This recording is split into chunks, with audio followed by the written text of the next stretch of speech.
This war on which you are now debating would be one of the gravest magnitude on a sober consideration of the matter.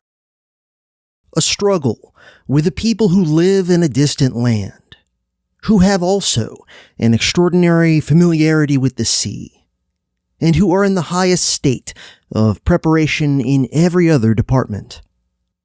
With wealth, private and public, with ships and horses and hoplites and a population such as no other Greek place can equal. And lastly, a large number of tributary allies. What can justify us in rashly beginning such a struggle? Wherein is our trust that we should rush on it unprepared? Is it in our ships? There we are inferior. Is it in our money? There we have a far greater deficiency. Confidence might possibly be felt in our superiority in hoplites and population, which will enable us to invade and devastate their lands. But the Athenians have plenty of other land in their empire and can import what they want by sea. And if we are to attempt an insurrection of their allies, these will have to be supported with a fleet, most of them being islanders. What then is to be our war? For unless we can either beat them at sea or deprive them of the revenues which feed their navy, we shall meet with little but disaster. For let us never be elated by the fatal hope of the war being quickly ended by the devastation of their lands. I fear rather that we may leave the war as a legacy to our children. None need think it cowardice to pause before they attack a single city. The Athenians have allies as numerous as our own, and allies that pay tribute, and war is a matter not so much of arms as of money, which makes arms of use. And this is more than ever true in a struggle between a continental and a maritime power. We the Spartans are taught to consider that the schemes of our enemies are not dissimilar to our own, and that the freaks of chance are not determinable by calculation. In practice, we always base our preparations against an enemy on the assumption that his plans are good. Indeed, it is right to rest our hopes not on a belief in his blunders, but on the soundness of our provisions. We must not be hurried into deciding in a day's brief space a question which concerns many lives and fortunes and many cities, and in which honor is deeply involved. But we must decide calmly. This, our strength peculiarly enables us to do. As for the Athenians, send on the matter of the alleged wrongs of the allies, particularly as they are prepared to submit matters to arbitration. For one should not proceed against a party who offers arbitration as one would against a wrongdoer. Meanwhile, do not omit preparation for war. Spartan King Archidamus, on the eve of the outbreak of the Peloponnesian War. As to the war and the resources of either party, a detailed comparison will not show you the inferiority of Athens. Personally engaged in the cultivation of their land, without funds, either public or private, the Peloponnesians are also without experience in long wars across the sea. Powers of this description are quite incapable of often manning a fleet or sending out an army. They cannot afford the absence from their homes, the expenditure from their own funds, and besides, they have not command of the sea. Capital, it must be remembered, maintains a war more than forced contributions. In a single battle, the Peloponnesians and their allies may be able to defy all Greece, but they are incapacitated from carrying on a war against a power different in character from their own. The principal point is the hindrance that they will experience from want of money. We need not be alarmed either at the possibility of their raising fortifications in Attica or at their navy. Our naval skill is of more use to us for service on land than their military skill for service at sea. Familiarity with the sea they will not find an easy acquisition. If you, who have been practicing at it ever since the Persian invasion, have not yet brought it to perfection, is there any chance of anything considerable being affected by an agricultural, unseafaring population, who will besides be prevented from practicing by the constant presence of strong squadrons of observation from Athens? If they march against our country, we will sail against theirs. I have many other reasons to hope for a favorable outcome if you can consent not to combine schemes of fresh conquest with the conduct of the war, and will abstain from willfully involving yourselves in other dangers. Indeed, I am more afraid of our own blunders than of the enemy's devices. Pericles of Athens, on the eve of the outbreak of the Peloponnesian War.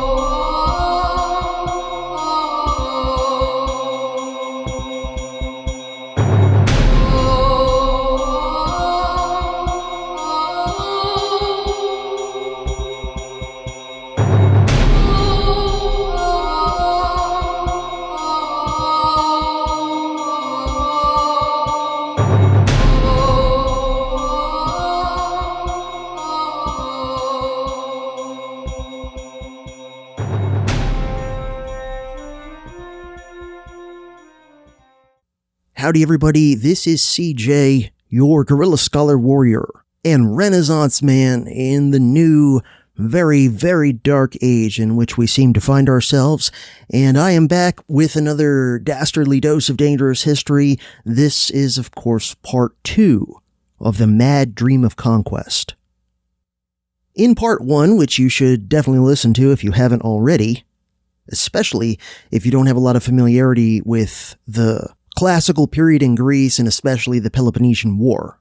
But in that first installment, I covered the backstory and did the world building on classical Greece leading up to the outbreak of the Peloponnesian War. And in this episode, I'm going to take us up through about the first half of the war and get to what's really going to be the focus of the remainder of this miniseries, which is the Athenian expedition to Sicily. And so this episode is going to go right up to that expedition setting off. I did experience a few slowdowns and things. I expected to be able to get this episode out several days ago, but stuff happens, and I did my best to be resilient and improvise, adapt, and overcome. And I'm very happy with the result, and I hope you enjoy it as well. By the way, this is subject to change, but as of this recording, I am anticipating that this miniseries will run a total of 4 episodes most likely. Now, this is subject to change as I continue to work on research and notes for the remaining episodes. But that's what it's seeming like, most likely.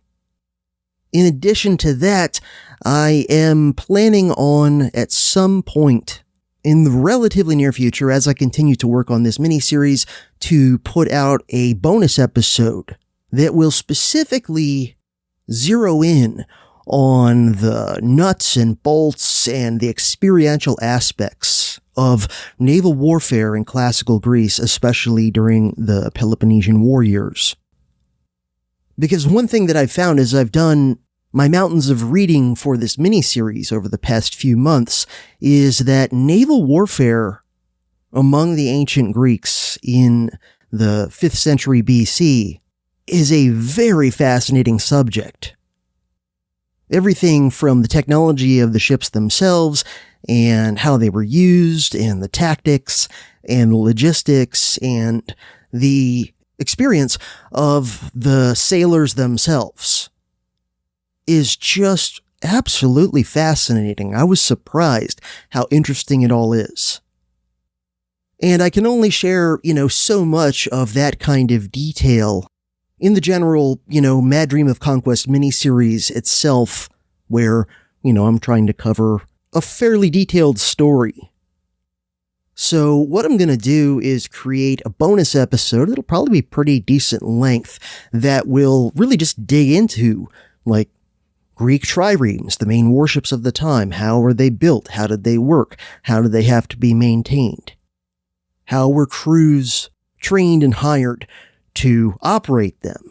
And what was it actually like to be a sailor on a Greek trireme?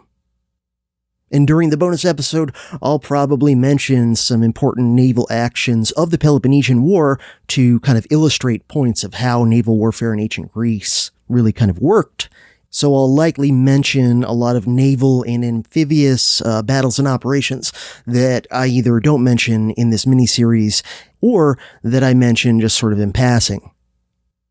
Now, this is going to be a bonus episode on ancient Greek naval warfare, and so if you want to be able to have access to it once I make it and publish it, you'll need to be a supporter of mine on Patreon at least the Journeyman Scholar Warrior level, which as of this recording is $7 a month. So if you want to have access to that bonus episode when it comes out, as well as to previous bonus episodes I've made over the years, and plenty of episodes that are no longer on the public feed because they're old, but they're still really good, and a lot of them are fan favorites. In other words, to have access to hundreds of hours of dangerous history that are not on the public feed, please sign up to support me on Patreon, and it also helps me out. And I just want to remind you that while I do have a few other streams of income from the podcast, the primary stream that helps to keep a roof over my head and food on my family so that I can keep doing this is, of course, the contribution I get from excellent individuals like you, dear listener. And while things have been improving and stabilizing for the most part for me and my family over the last couple of months or so, I will say that we are still in a very tight spot financially because of all the disasters and emergencies and hospitalizations and other things that have just clobbered us over the past few years, and particularly over the past 9 or 10 months.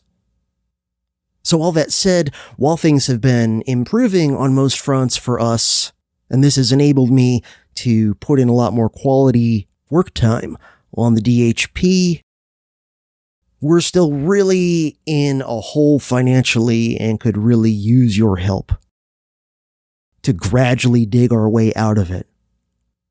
And so there will be links, as always, in the show notes to Patreon, as well as links for things where you can just send in a one-time contribution, if you enjoy this episode and or just want to help me out so I can keep doing this.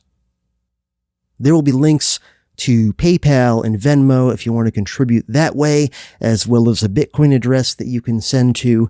And I will also link to a page on my website that has my current P.O. Box mailing address if you want to send me a wad of cash, an old school paper check, an envelope of gold dust, or, whatever else you might send physically to try and help me to keep the DHP going. And if you've enjoyed this episode and enjoyed the first part of Mad Dream of Conquest, this is what I'm capable of when I'm able to really put in the time and have the energy and the mental space. When I'm not in the hospital myself, or dealing with my wife being in the hospital yet again, or, dealing with multiple other family members being hospitalized and dealing with having to do random odd jobs out of financial desperation. So anyway, if you want me to be able to keep putting out stuff like this episode and the previous one, please consider, if you are able, contributing to supporting my work here on the Dangerous History Podcast.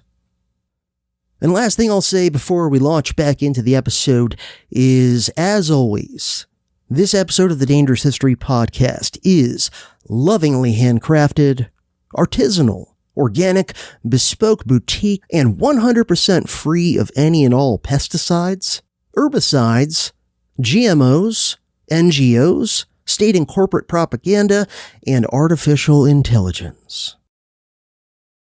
Now let's jump back to ancient Greece.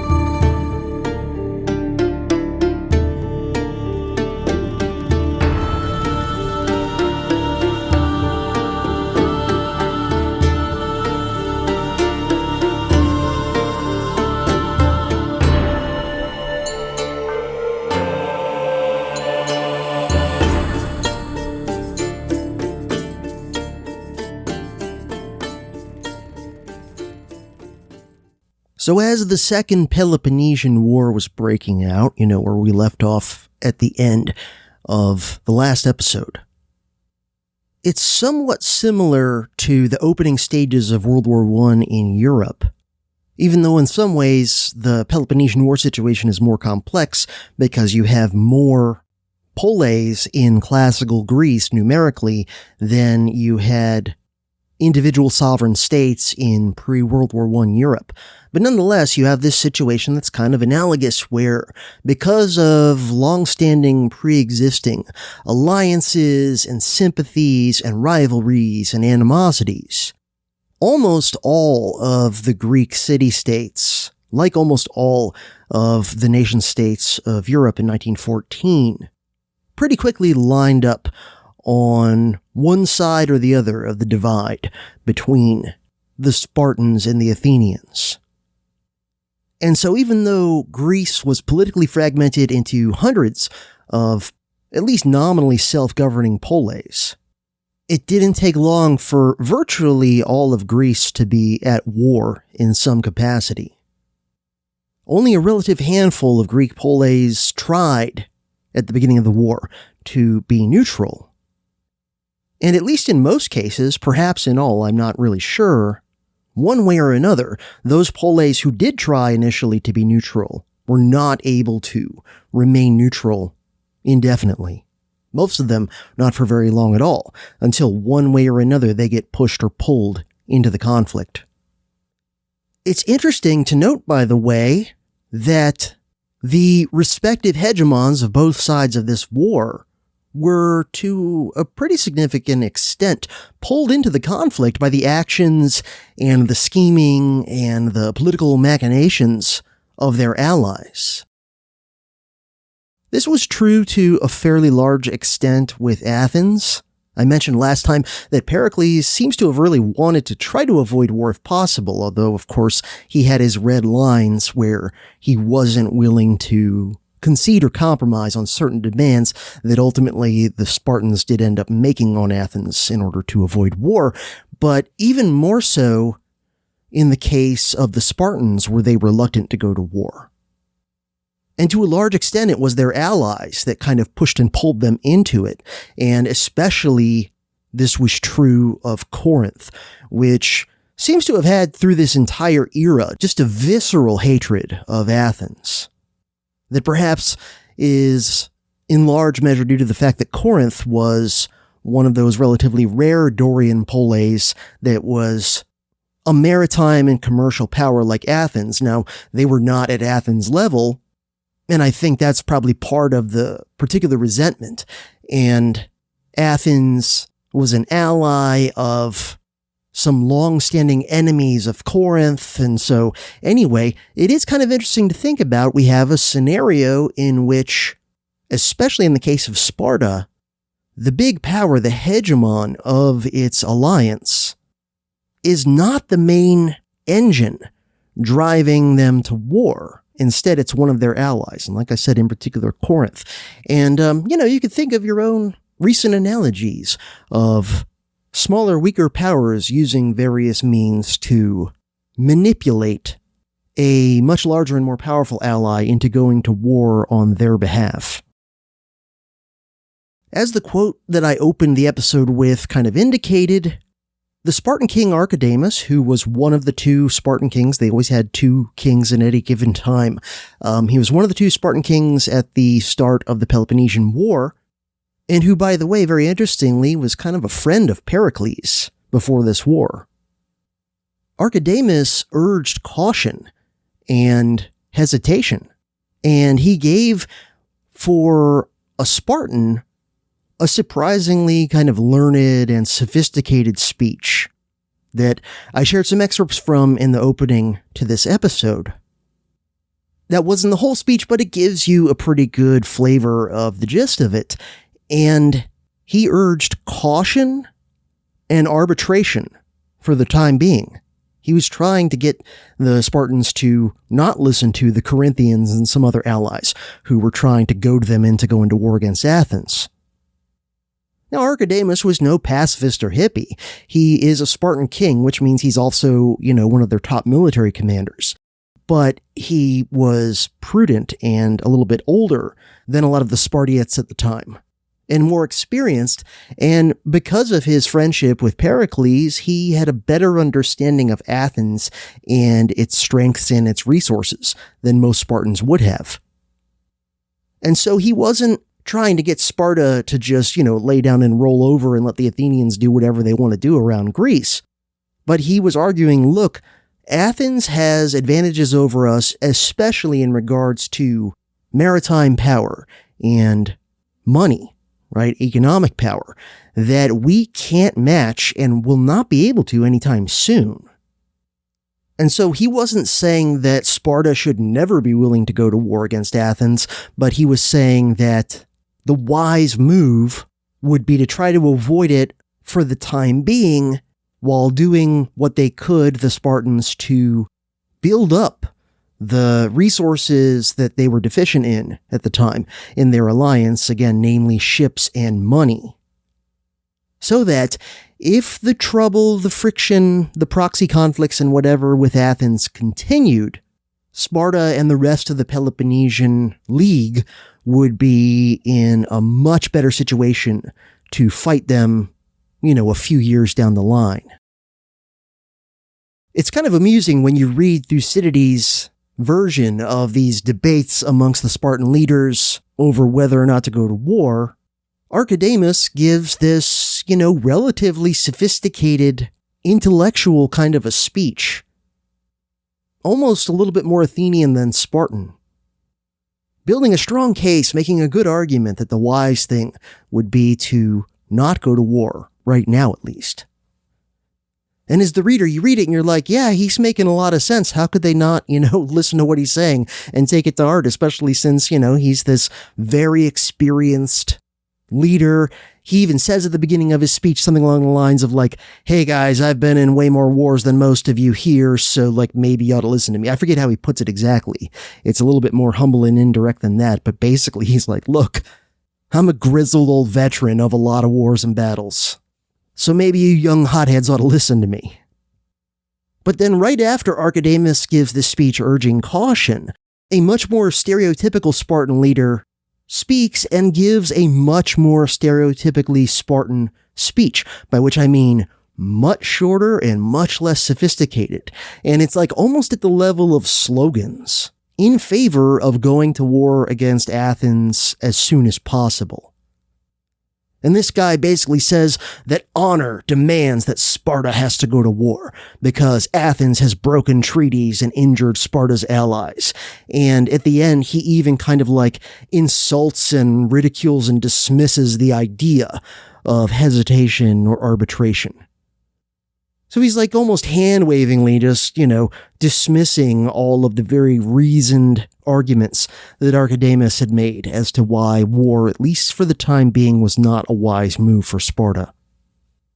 And wouldn't you know it, the majority of the Spartan assembly sides with the guy that made the kind of like Spartan equivalent of the most dumbed down boomercon pro-war talking points you could imagine. Ain't that always the way? So anyway, this war, not surprisingly, given the characteristics and resources of the two sides, is going to be one of those classic cases of an elephant versus a whale, meaning a primarily land-based power versus a primarily sea-based power. There have been more than a few wars like this throughout human history, and they often tend to be very long and costly wars that are indecisive for a long time, and where things like attrition and financial and economic strength play more of a role in how the war turns out than decisive battles or, tactics or whatever. Not to say those things don't matter, but oftentimes, especially in a long drawn-out war, they don't matter as much as a lot of other things that are a lot less sexy, like finance and logistics. So it's one of those wars, another classic one that historians often point to as an example of this phenomenon, are the wars of Britain against Napoleonic France. So in the first summer of the war, the Spartans and their allies, led by King Archidamus, the very guy who was saying we really shouldn't go to war right now until we're better prepared, they put together a massive invasion force and pretty much do what almost everybody expected them to do. They marched this big force into Attica, the region surrounding Athens. And they begin doing the conventional Greek thing, which is if you want to fight somebody, you march into their agricultural lands and you start ravaging, as it's often called, and this just means you go around trying to destroy the crops and, wreck people's farmhouses and things like that.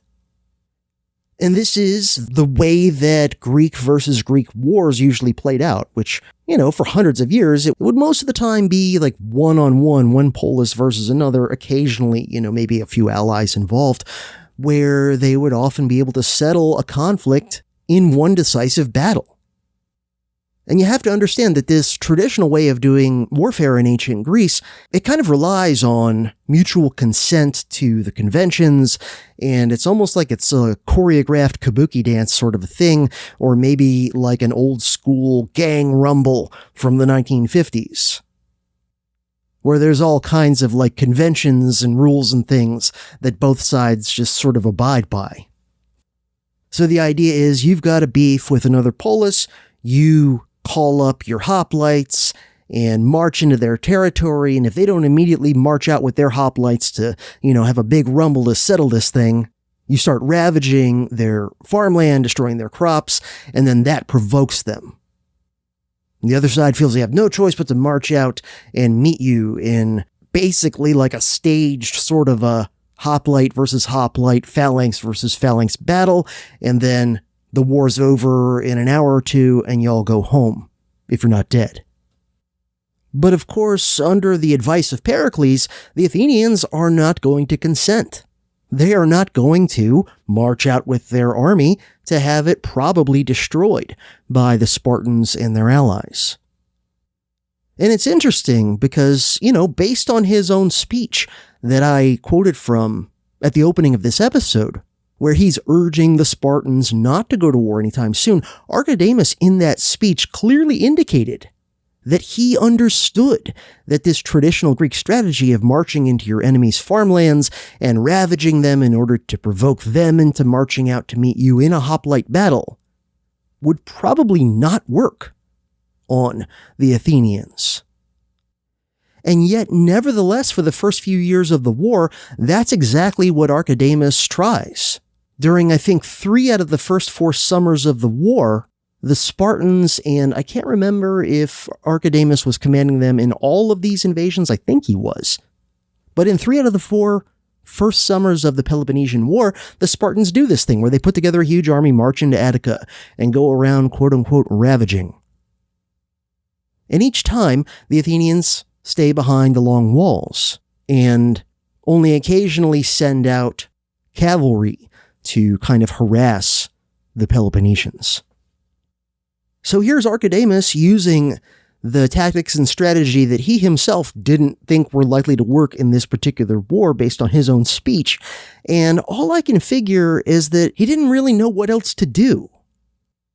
I'm sure behind the scenes he was urging the Spartans and their allies to try and build up their naval and financial power as quickly as they could, but those things would take time. And so all I can figure is he kind of felt like, well, this is the only thing I can do against the Athenians. And despite my advice, my government has gone to war, and so I got to do my duty and fight the Athenians. And this is really all we have right now that we can do. So in other words, the only tool in his toolbox in the first years of this war was a hammer. So all he could really hope was that the Athenians would be dumb enough to be willing to be his nails. But ultimately, of course, they were not. They listened to Pericles, even though a lot of them were definitely not happy about watching the huge Spartan army marching around Attica, ravaging as they went.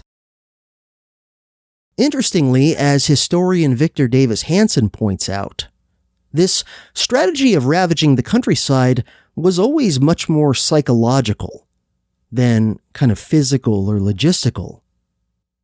Because due to its peculiar nature and its main crops, Greek agriculture tends to be very resistant to large-scale destruction by humans. So when this strategy worked to provoke your enemy to march out to meet you in open battle, it was due more to the fact that it pissed off the people of the city, that you were marching around trying to wreck their farms. It was more that you angered them, provoking them psychologically, than that you were really putting them in danger of, starving in the future or whatever. In other words, by marching into your enemy's agricultural lands and then doing your best to ravage things, you would piss off the farmers, who were the majority of the citizenry in most Greek poleis. And they would feel like they had no choice but to march out and confront you mano a mano in hoplite phalanx battle. But the reality was, in ancient Greece, the odds that your quote-unquote ravaging of the countryside would cause real famine for your enemy were actually quite low. Because even setting aside the fact that in the particular case of Athens, they already had the maritime and economic power to import a huge amount of food. Even aside from that factor specifically for Athens, the mainstays of Greek agriculture are grains, which can't be manually destroyed in large enough amounts to really, threaten someone with famine. They don't have modern equipment and technology that would allow an army to just, wipe out a giant wheat field. And on top of that, grains, if you think, well, why don't they just light up the wheat fields? Grains can only be effectively burned during fairly narrow windows of time, when they're dry enough that they'll burn well, but haven't been harvested yet. And even then, it's pretty inefficient to try and burn huge amounts of grain using the sorts of technologies that the Peloponnesians would have had at their disposal at the time. And there are two other main crops of Greek agriculture: olives, and olive trees are insanely hardy. They are very hard to kill. And one of the reasons the ancient Greeks seem to have revered olive trees is not just because olives are a very useful crop. You can do a lot of things with olives and their oil, but also because olive trees are just so insanely hardy and resilient. And then the last was grapes, which are vines, which are also hard to really destroy in an efficient fashion, and also tend to be very resilient and grow back very fast. So the whole ravaging the countryside thing was really more about psychology to provoke your enemy than it was about the realistic likelihood that you could destroy their crops enough that they would starve. But in this case, the strategy of ravaging the countryside neither provoked the Athenians to come out in large numbers into open battle, nor did it threaten them in any serious way with famine. And in fact, I mentioned before that the Spartans tried this several times in the early years of the war, and On their subsequent attempts to ravage the countryside of Attica, some of the Spartans noticed that the places they had ravaged, a year or two ago were pretty much doing fine. And again, on top of that, the Athenians had the capability, because of their maritime and financial strength, to actually import pretty much all the food needed to feed the population. While Archidamus seems to have had his doubts that the ravaging to provoke the enemy move would really work, most of the Spartans believed that this strategy would work, because it usually had worked, and Spartans are, very conservative in every sense of the word, and so it's like, well, this is what we do. This is how we've won, all our previous wars against other Greeks. You go start messing with their crops, they march out, we kick their ass because we're the best trained hoplites in all of Greece. But this time, despite the pressure politically from many Athenian farmers to do the usual thing and go march against the invaders to try and meet them in open battle and get them to stop messing with their farms, despite the dissent and the pressure and the unhappiness of a lot of the farmers that they were just kind of standing idly by while the enemy marched around the countryside destroying things, Pericles had the skill and the gravitas to persuade the majority, at least in Athens, to stay the course, to keep the population behind the fortifications, and other than small-scale harassing attacks mostly carried out by cavalry against the Spartans, to mostly just wage war on the sea. So even though the Spartans did this on multiple summers in the early years of the war, it never worked. And finally, even the Spartans gave up on trying. They failed either to provoke the Athenians into marching out for open battle, and they also failed to really inflict anything close to starvation on the Athenians behind the long walls. Meanwhile, the Athenians were able to wage naval operations throughout Greece that the Peloponnesians were almost entirely able to counter. But none of those were decisive either. Historian Will Durant sums it up as follows, quote, "The Athenian fleet laid waste the coastal towns of the Peloponnesus, while the Spartan army invaded Attica, seized the crops, and ruined the soil. Pericles called the population of Attica within the walls of Athens, refused to let his troops go out to battle, and advised the excited Athenians to bide their time and wait for their navy to win the war." End quote. But the question is, how long would that take? Because yes, Pericles' strategy would seem to be a very wise one, given the relative strengths and weaknesses of the two sides in this war. But there's also the factor of Pericles' strategy is one that will likely take a long time to really work. And will he be able to keep the Athenians on board for staying the course with his strategy long enough for the strategy to really work? Because one major problem that always tends to plague democracies is a kind of combination of high time preference and a short attention span. And once the democratic citizenry have been really swept up into a war fever, the citizens tend to want the war to be waged as aggressively as possible in order to win the war quickly and decisively. And it really does take a skillful and respected leader to talk them out of this, to persuade them to stick to a more prudent and cautious strategy that, while it seems likely to work, will take a lot more time to work. And for a while at least, Pericles was able to fulfill that role. But of course in life, and perhaps even more so in war, the unanticipated has a tendency to wreck even very wise plans.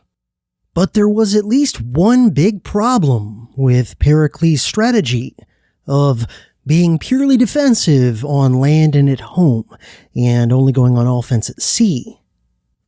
And this is something that it's kind of unfair to hold him really accountable for, but nonetheless, it shows how even the wisest and most prudent leader will inevitably still have blind spots, will inevitably still have what Donald Rumsfeld famously referred to as unknown unknowns, the things that you don't know and you're not even aware that you don't know them.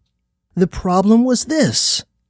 Ancient Greeks really did not have anything close to a proper understanding of diseases and germs, right? Microbes, bacteria and viruses, and what kinds of conditions tended to significantly increase your odds for things like epidemic diseases.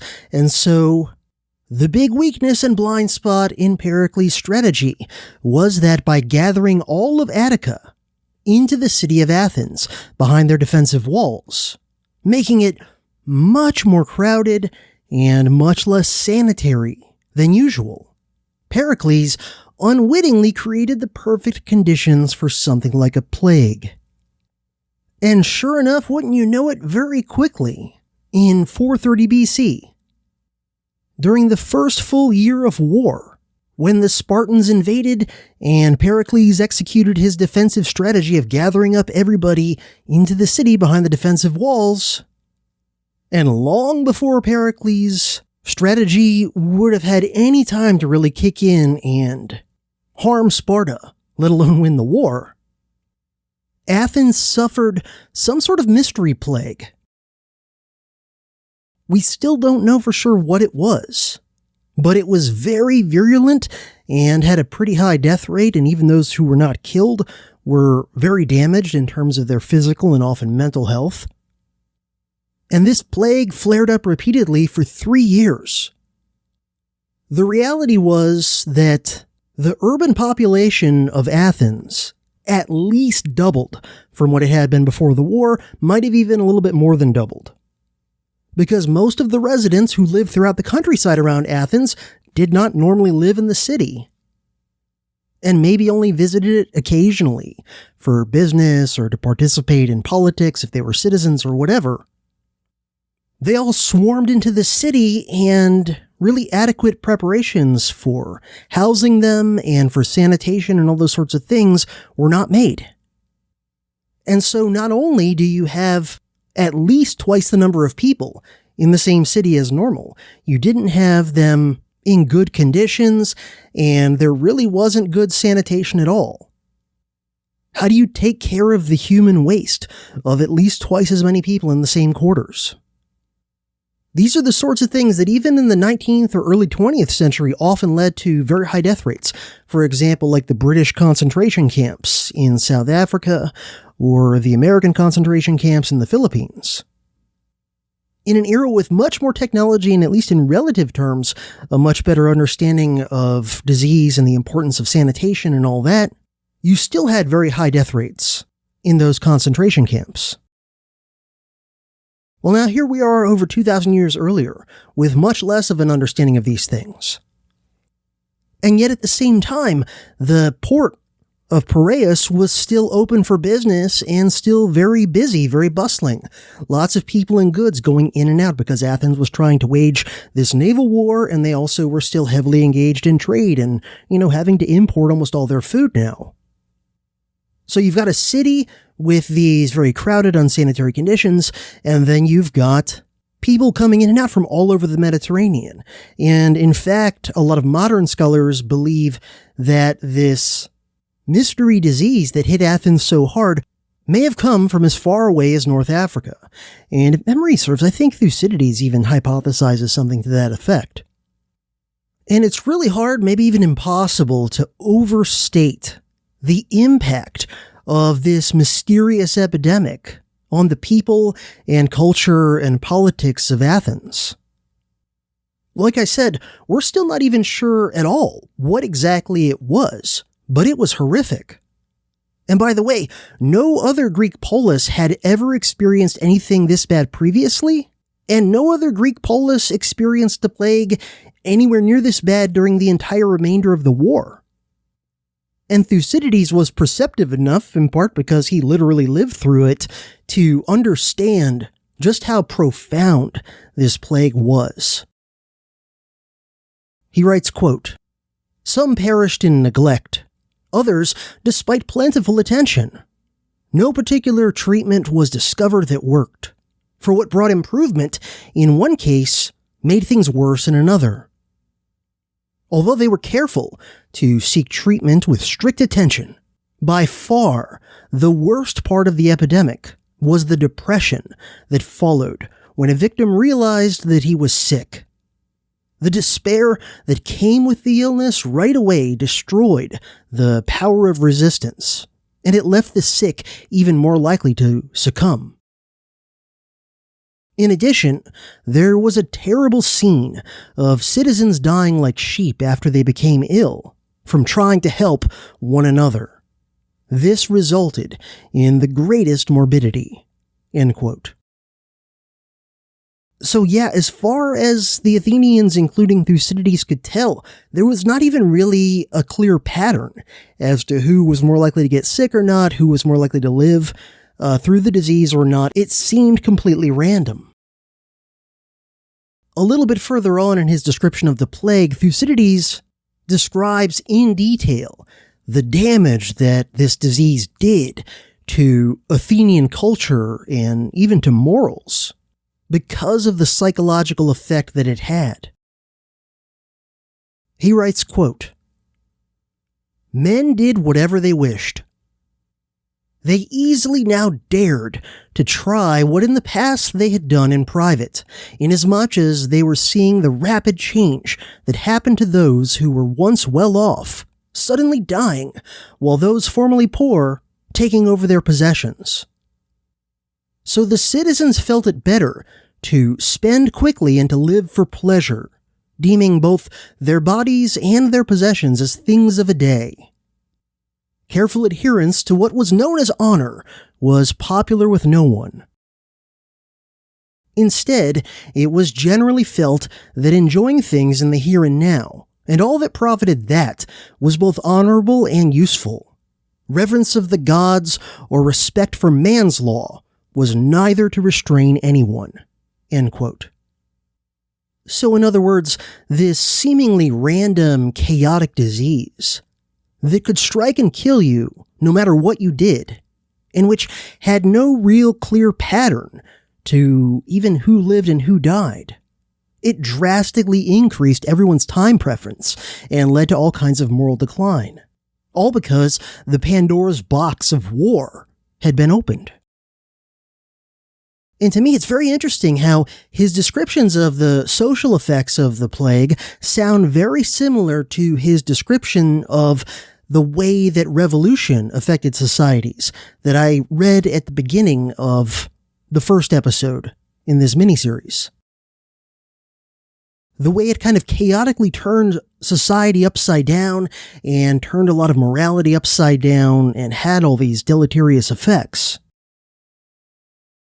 Various sources, both ancient and modern, have hypothesized everything from typhus, measles, smallpox, scarlet fever, malaria, and more. Some pre-modern sources claimed that it was the same bubonic plague that would, over 1,000 years later, ravage medieval Europe. But modern researchers really don't seem to believe that.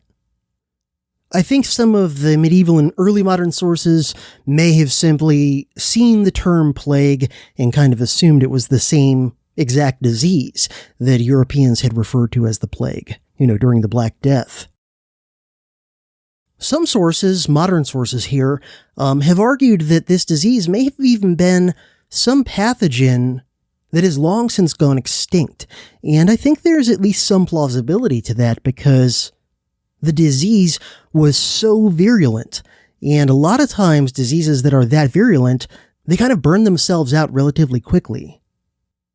The symptoms of this plague were many and quite varied, and they ranged from fever to eye problems to sore throat, sneezing, chest pains, coughing, gastrointestinal issues of all sorts, including but not limited to vomiting and diarrhea, and fatigue and gangrene and brain damage and more. Thucydides himself did catch this plague, and he managed to survive it. And in his history, he writes about it based on his own experience of it, and also based on his observations of countless other Athenians, both those who lived through the disease and the many who died. Thucydides described the course and the symptoms of this mystery disease as follows, quote, "As a rule, there was no ostensible cause, but people in good health were all of a sudden attacked by violent heats in the head, and redness and inflammation in the eyes, the inward parts, such as the throat or tongue, becoming bloody and emitting an unnatural and fetid breath. These symptoms were followed by sneezing and hoarseness, after which the pain soon reached the chest and produced a hard cough. When it fixed in the stomach, it upset it, and discharges of bile of every kind named by physicians ensued, accompanied by very great distress. In most cases, also, an ineffectual retching followed, producing violent spasms, which in some cases ceased soon after, in others much later. Externally, the body was not very hot to the touch, nor pale in its appearance, but reddish, livid, and breaking out into small pustules and ulcers. But internally, it burned, so that the patient could not bear to have on him clothing or even linen of the very lightest description, or indeed to be otherwise than stark naked. What they would have liked best would have been to throw themselves into cold water, as indeed was done by some of the neglected sick, who plunged into the rain tanks in their agonies of unquenchable thirst, though it made no difference whether they drank little or much. Besides this, the miserable feeling of not being able to rest or sleep never ceased to torment them. The body, meanwhile, did not waste away so long as the distemper was at its height, but held out to a marvel against its ravages, so that when they succumbed, as in most cases on the 7th or 8th day, to the internal inflammation, they still had some strength in them. But if they passed this stage, and the disease descended further into the bowels, inducing a violent ulceration there accompanied by severe diarrhea, this brought on a weakness which was generally fatal. For the disorder settled in the head, ran its course from thence through the whole body, and even where it did not prove mortal, it still left its mark on the extremities. For it settled in the private parts, the fingers and the toes, and many escaped with the loss of these, some too with that of their eyes. Others again were seized with an entire loss of memory on their recovery, and did not know either themselves or their friends." End quote. And I have got to say that I myself have had that dreaded novel coronavirus, as they initially called it, right, aka COVID. I've had it at least 3 or 4 times that I'm aware of, maybe other times that I'm not. And I have to say, even of the worst case of it that I did have, which definitely was the first time, this mystery plague in Athens does sound a little bit worse than the dreaded COVID. This is the kind of thing that maybe it's worth kind of overreacting and locking down somewhat, and maybe taking some pretty drastic measures. But again, given the limited understanding of medicine and germs in ancient Greece, and given the fact that all the things that they tried, just empirically, to see if they would work to either prevent the disease or to increase the odds that those with it would survive, nothing seemed to work consistently, as Thucydides was saying. kind of ironically, under these conditions when the plague was at its height, the Spartans might have had their best chance at just storming the city and maybe taking it. But the reality was, once they began to hear news about this plague ravaging Athens, they stayed away. In fact, they even took one summer off from invading Attica altogether, out of caution, when the plague was really at its worst. We do not have real good statistics for the mortality rate of the disease, but by all the accounts that we do have, it seems to have been probably pretty high. And as you might expect under these conditions, Athens had absolutely nightmarish problems dealing with all the dead bodies in this abnormally overcrowded city. And chaotic mass graves have been found in modern excavations in Athens that prove this. Now, we do have some rough estimates as to overall mortality of Athens. In other words, we don't have good estimates of if you got the disease and got sick, what were your odds of surviving? But we do have some rough estimates of the overall population of Athens. How much did it decrease? And this particularly comes from things like military records.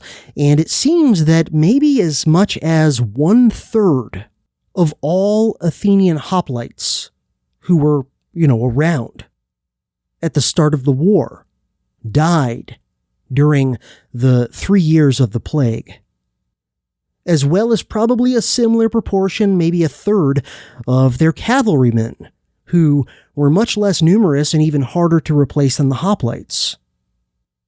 We have a lot less precise details on the loss rate among Athenian thetes, which were the rowers that made up the bulk of the navy.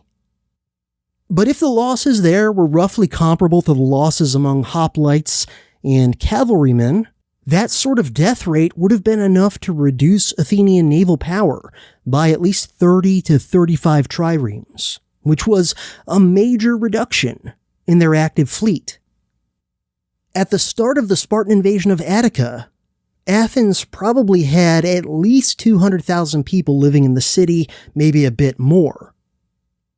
And this is counting everybody, so citizens, but also slaves, foreign residents, women, and children. Because again, its population had been swelled so much by Pericles' defensive strategy and evacuating all the residents of the countryside into the city.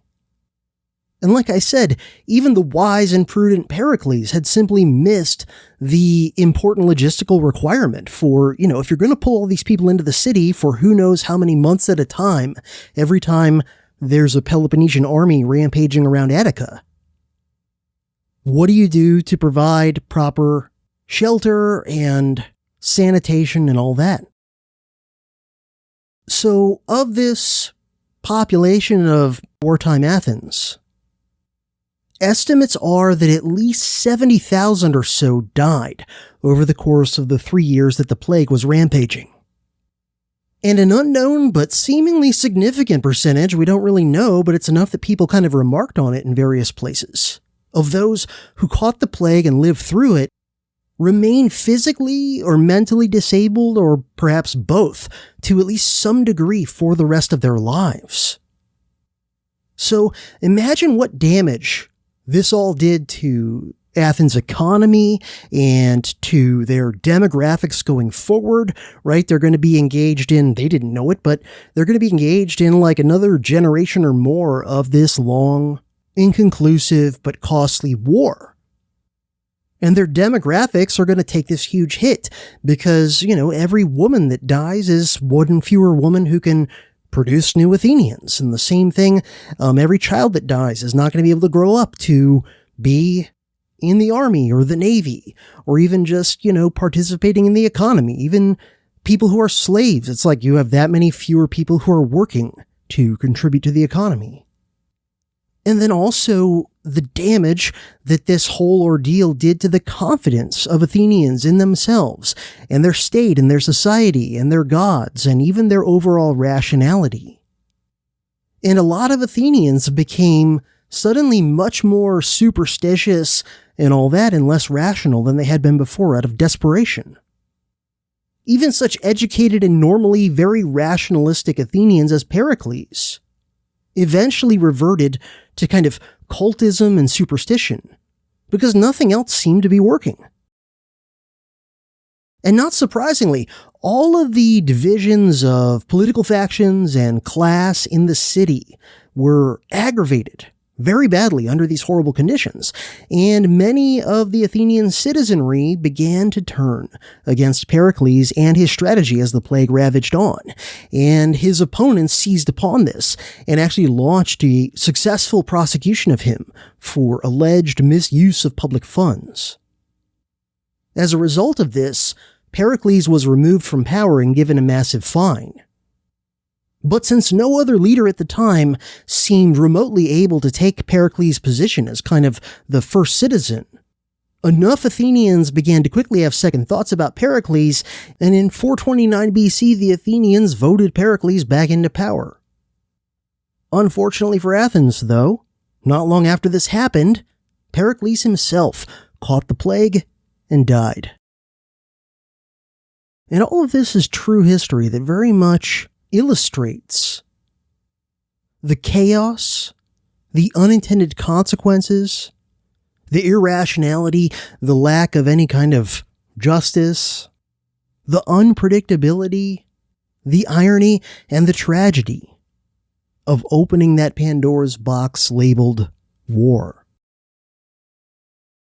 Because here's Athens' first citizen, the one guy that at least most people were willing to listen to and respected, and a guy who had a track record of being a competent and wise leader, and a guy who came up with this strategy that in theory should have worked really well for Athens.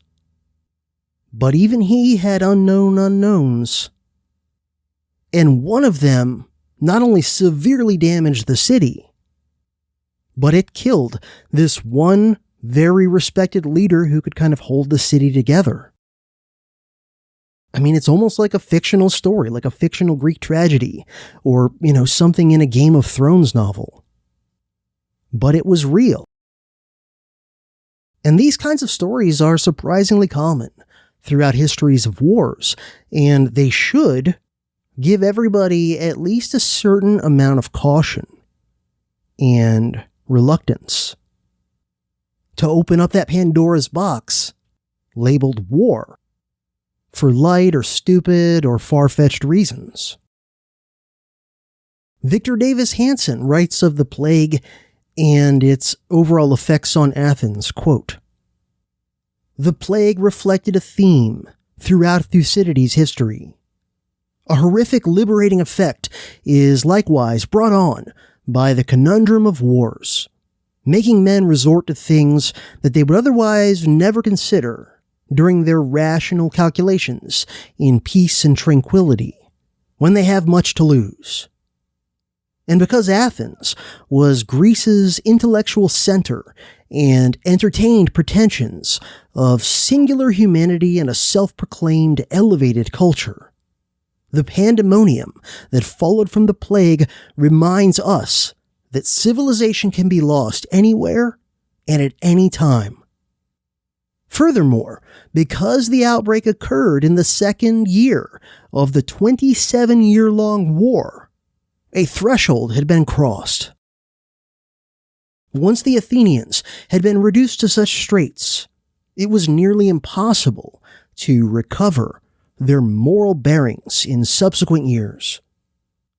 Criminality and savagery became accustomed, or rather institutionalized behaviors, almost as if the Athenians, once freed from decades of civilizing influences, could not shake off the newfound habits of brutality. The death of Pericles during the epidemic is emblematic of the Athenian descent, the perishing of the last singular statesman who might have had the intellect and moral authority to steady the Athenians amid the savagery."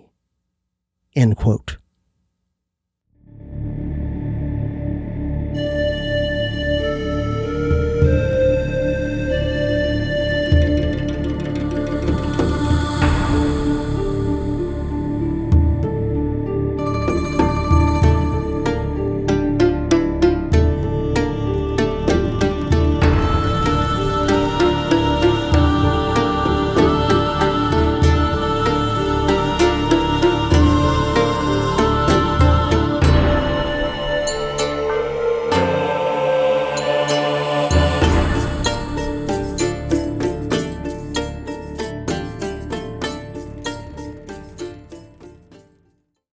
So obviously, the plague damaged Athens in so many ways.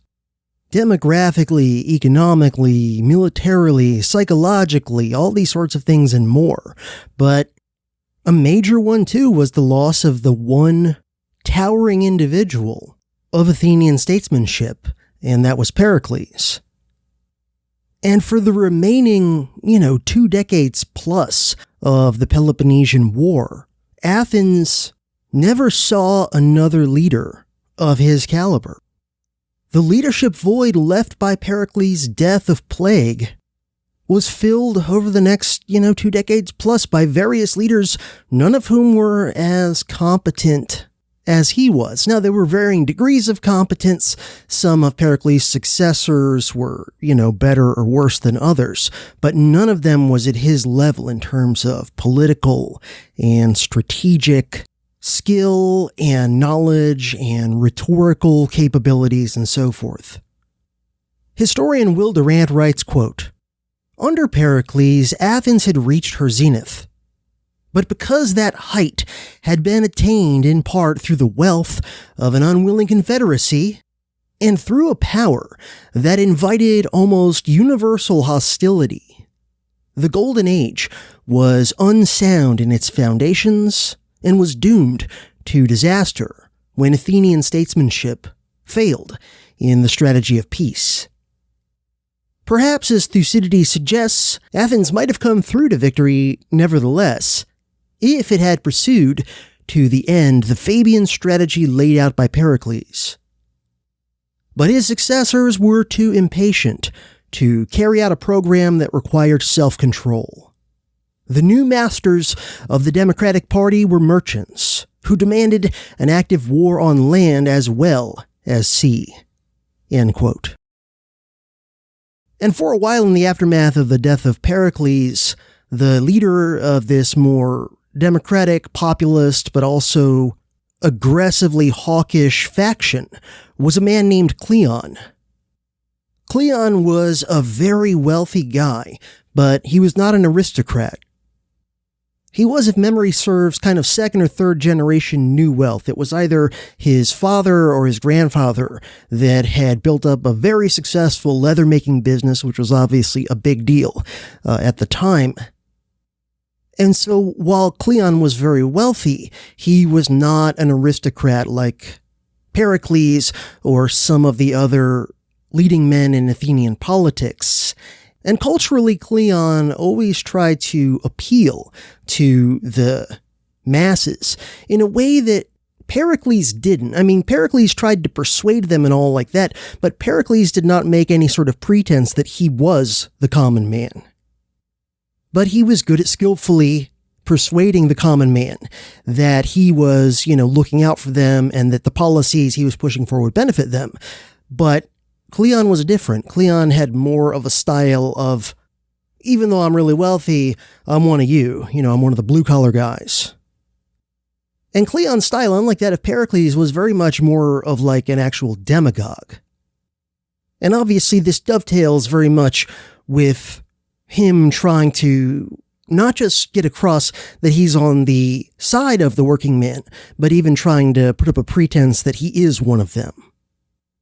We're told that when Cleon would come speak to the Athenian assembly, he always dressed in kind of working man's clothes, the equivalent of like a blue-collar outfit, which was not the norm for leading Athenians at the time to wear, to give a big speech to the assembly. We're also told that he had a very kind of aggressive, flamboyant, very physical style when speaking, and that he would do things like aggressively slap his own thigh for emphasis when he, said certain key phrases or whatever. And I can't remember if it was Thucydides or Plutarch, but at least one of those two has like a brief sentence or two where they kind of say like, yeah, that was seen as really a big faux pas, culturally speaking, by a lot of the more aristocratic-leaning or even just more traditional-leaning Athenians. But that it definitely appealed to a certain demographic that a populist style would in general appeal to. When the Athenians put Cleon in charge as a general, he actually managed to surprise virtually everybody and pull off a victory against a Spartan army that resulted in a bunch of Spartans surrendering, something that was almost unheard of. And again, almost everyone on both sides of the war was surprised that he was so successful out of the gate. The Spartans, for their part, were so surprised and humbled by this defeat that they even tried to sue for peace with Athens at the time, and the only thing that they asked in return of the Athenians was that they send back the prisoners that Cleon had taken.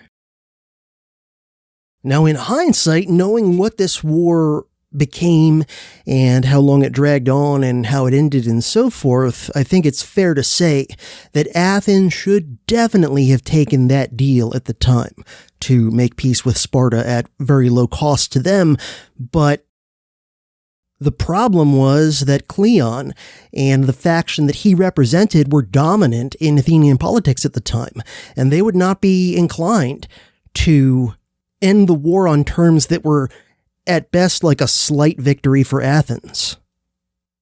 Perhaps a prudent leader, looking at the very indecisive and very costly nature of the war even up to this point, would have taken the opportunity to try to end it. But Cleon was kind of a simple-minded warhawk and imperialist, without the strategic sophistication of somebody like Pericles. And so he just saw it as, hey, I won one big victory, and they're already trying to negotiate an end of the war. Let me go rack up a few more. And we're gonna, who knows, where he thought it would go. Maybe take over all of Greece or something like that. And so Cleon doesn't seem to have had too much difficulty persuading a majority of the Athenian assembly to say no to the Spartan peace offers. Cleon then persuaded the Athenians to pass a decree that was, for very obvious kind of demagogic or populist reasons, very seductive to average Athenians, and that was this.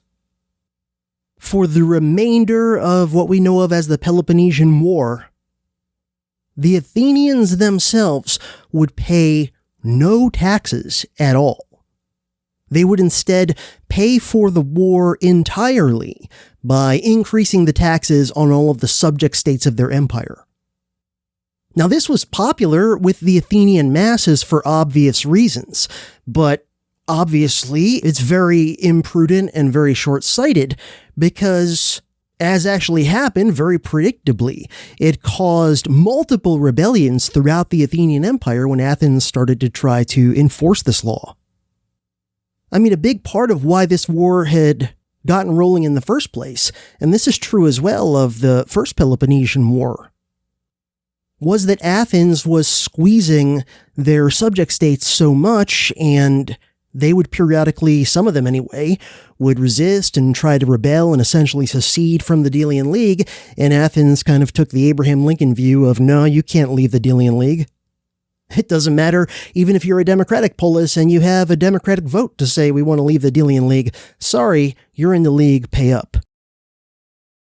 So if there were already tensions and the occasional actual conflicts with Athenian subject states before this war even got going, obviously trying to make the subject states pay the entire bill of the remainder of the war is going to cause even more problems, and it's not going to make Athens' position stronger, it's going to make it weaker. But Cleon, like most kind of demagogic populists, doesn't really think about or care about the medium to long-term consequences of his actions. And this Athenian law saying that the subject states were going to pay for the entire remainder of the war was fairly quickly rescinded. And Cleon wasn't around to try and resist its rescission. In fact, he was not able to do much more damage to Athens at all, because not long after his big victory against the Spartans and getting that law passed, he died in battle. By this point in the war, the Spartans, under a very skilled and kind of much more sophisticated than usual for the Spartans general named Brasidas, were having some significant success at taking some of the Athenian allied cities that were in northern Greece. But then Brasidas himself was killed during his winning streak, right? This is the downside of having your leaders lead from the front. Brasidas was killed, and the momentum sort of went out of his campaign, and it started to look like back home in Sparta, the Helots were going to take advantage of that sudden leadership setback to rebel. So Sparta again made a peace offer, and this time the Athenians accepted it.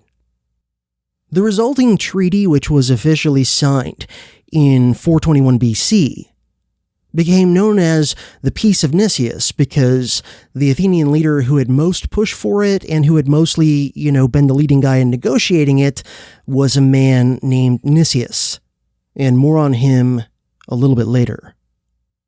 In broad terms, the Peace of Nicias said that the Peloponnesian War was officially over and that Athens and Sparta would now be allies. It even specified that if the Helots rose up in Sparta, Athens would assist them in crushing that rebellion. This treaty was very ambitious. It said that this arrangement of allyship and non-aggression between Sparta and Athens was going to last for 50 years. And depending on which historian you consult, the treaty really only lasted somewhere between 3 and 6 years. And you could even make a case that it hardly lasted even 3 years.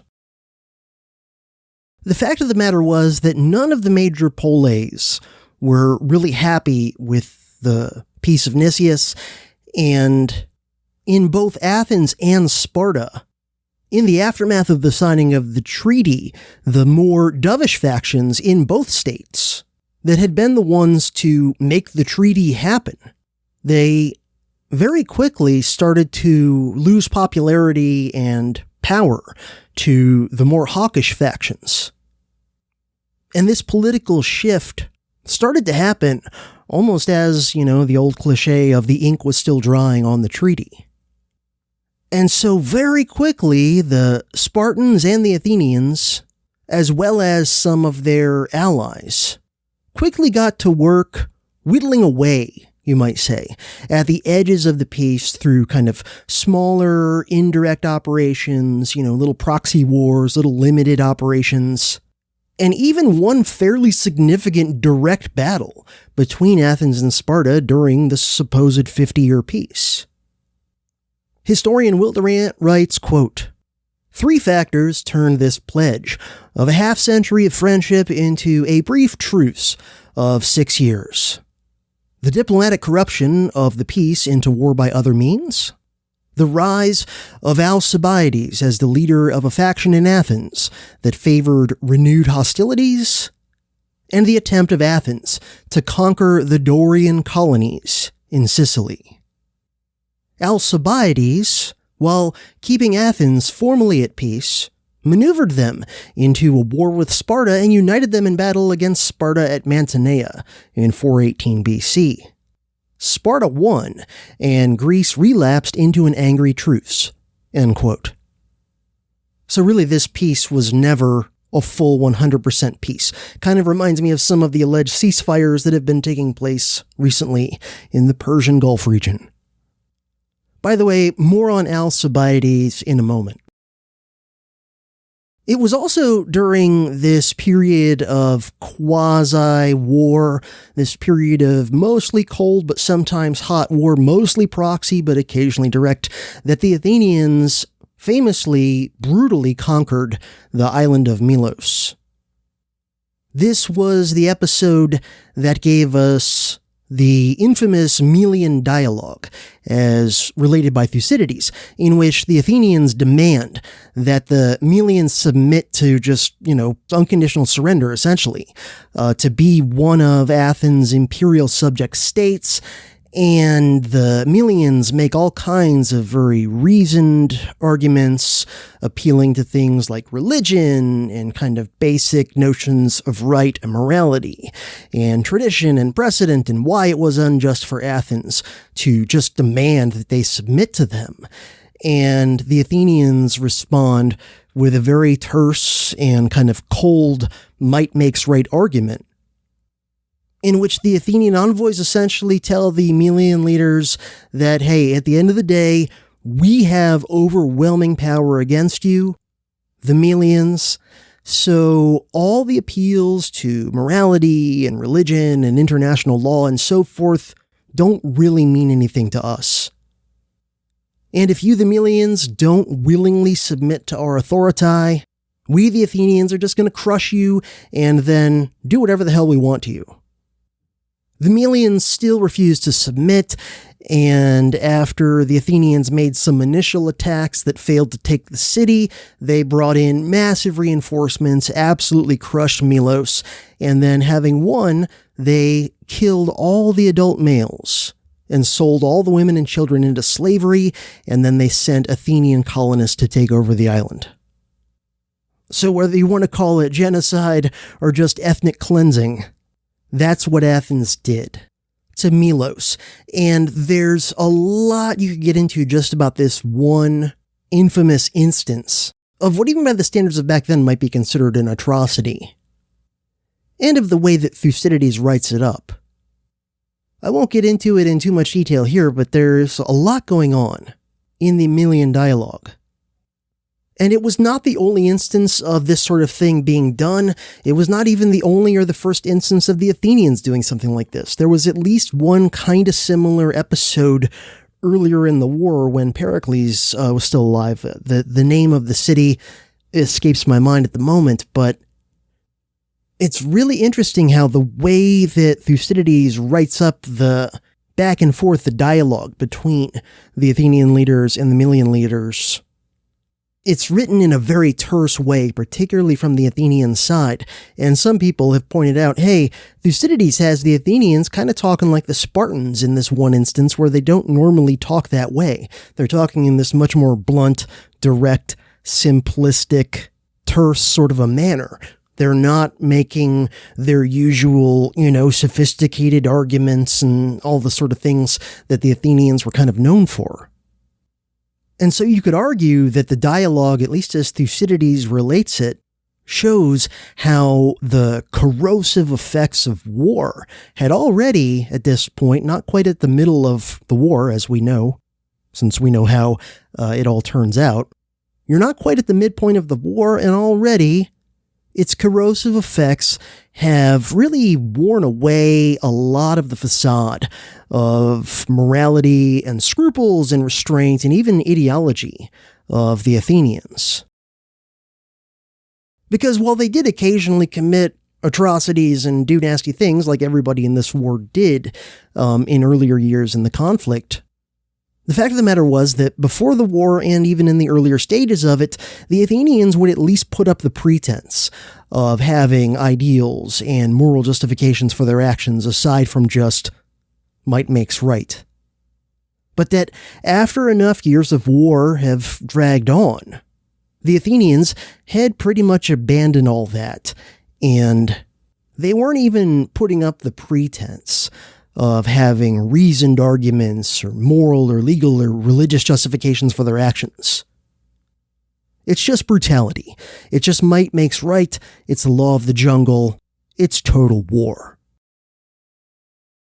And of course, a war like this that just keeps dragging on, the atrocities and the corrosive effects on morality and rules and taboos and any idea of restraint regarding war, all of these trends tend to escalate the longer the war goes on.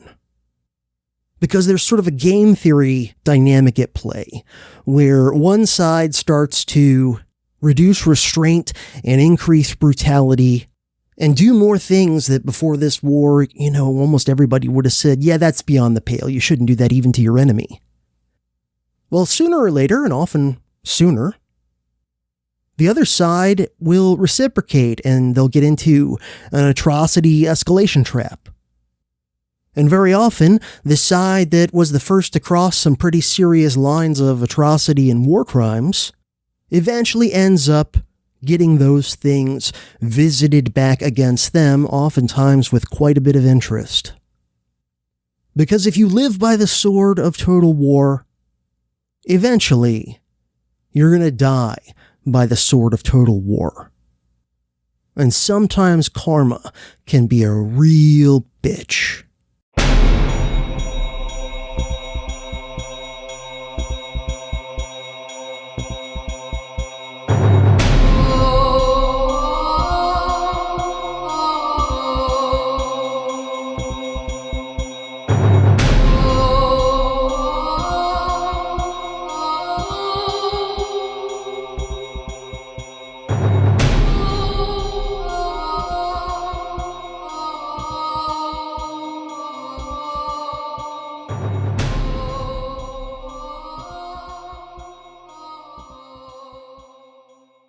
So in the previous segment, I mentioned the names Alcibiades and Nicias, and I said more on them later. Well, this is where we start to get more on them, and they'll be kind of the two central characters for the rest of this episode, and into the next one. So in the aftermath of the death of Pericles, you had Cleon and a few other guys kind of vying to be kind of like the next first citizen of Athens. And none of them were able to establish dominance for any significant length of time like Pericles had. But in the aftermath of the death of Cleon and the supposed 50 Years' Peace, the two biggest figures in Athenian politics were Nicias, who was the leader of the more conservative and less aggressive faction, and remember after whom the peace treaty that had been instituted a few years ago was named. And then the leader of the rival faction was Alcibiades. So he's the leader of the more populist, but also more very hawkish and aggressive faction. Both men were very wealthy. Alcibiades had a very aristocratic family lineage. I don't think Nicias did, or at least not to the same degree, but they were both extremely wealthy. And they were of different generations, and that matters, and they also were just of very different personalities and temperaments. Nicias was the older of the two. He was probably in his 50s by the time you get to the era of the Athenian Sicilian expedition.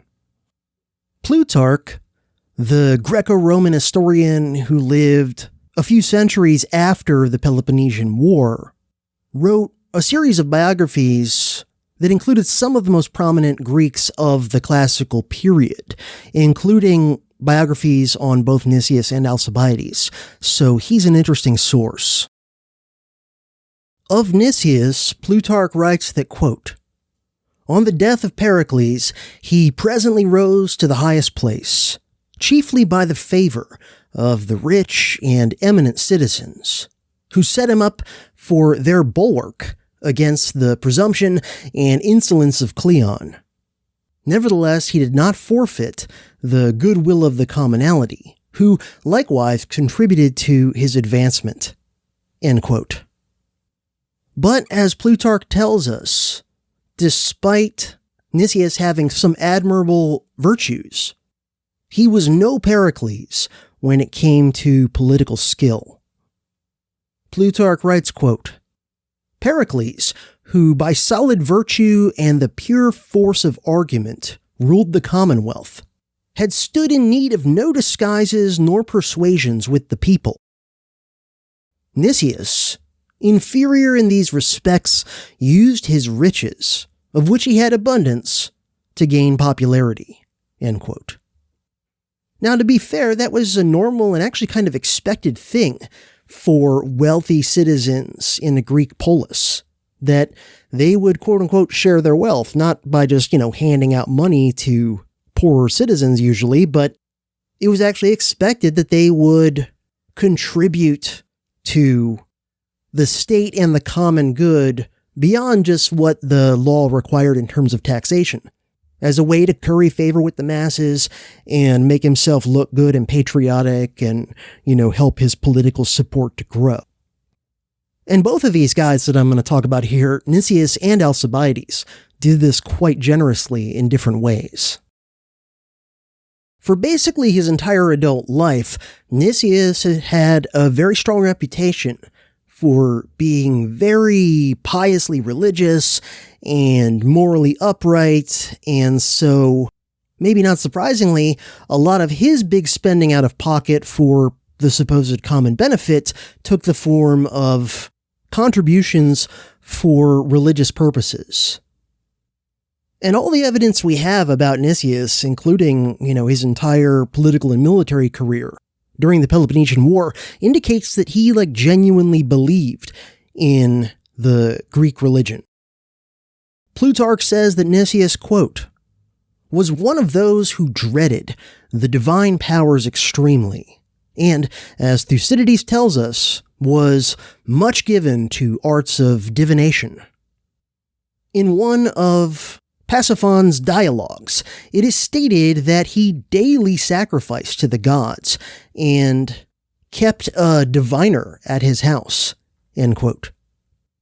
So yeah, keep in mind that this is, old school, ancient Greek, pre-Christian religion, so it's polytheistic, and there's a lot more elements to it that, from a modern perspective, you might consider superstition, going to oracles to predict the future, using divination, all these sorts of things. And for sure, Nicias's religiosity, which again seems to have been genuine based on all the evidence, his piety won him a lot of respect from a lot of Athenians. But as we'll see later on in this series, on some occasions, Nicias's faith would be a detriment to him, particularly when he was commanding military operations in the field. But while many Athenians respected Nicias, it seems like he might have lacked a lot of self-confidence in some ways, and maybe was a little bit socially inept, at least amongst the masses. And so he seems to come off in the sources as kind of aloof, maybe a bit paranoid, and really not at all gregarious. And these are all things that can potentially hobble you, operating in a system like ancient Athens that is democratic and also relatively small, where leaders are not as removed from the masses, physically or otherwise, as they are in a modern so-called democracy.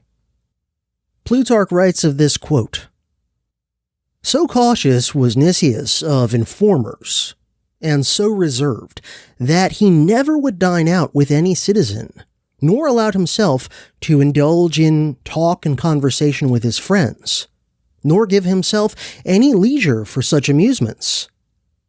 But when he was general, he used to stay at the office till night, and was the first that came to the council house, and the last that left it. And if no public business engaged him, it was very hard to have access, or to speak with him, he being retired at home and locked up. And when any came to the door, some friend of his gave them good words, and begged them to excuse him. Nicias was very busy, as if affairs of state and public duties still kept him occupied." End quote. So obviously, in a system like democratic Athens, these characteristics of being kind of secretive and standoffish and aloof and all these sorts of things are going to limit a lot of your popular appeal, even if a lot of people respect you.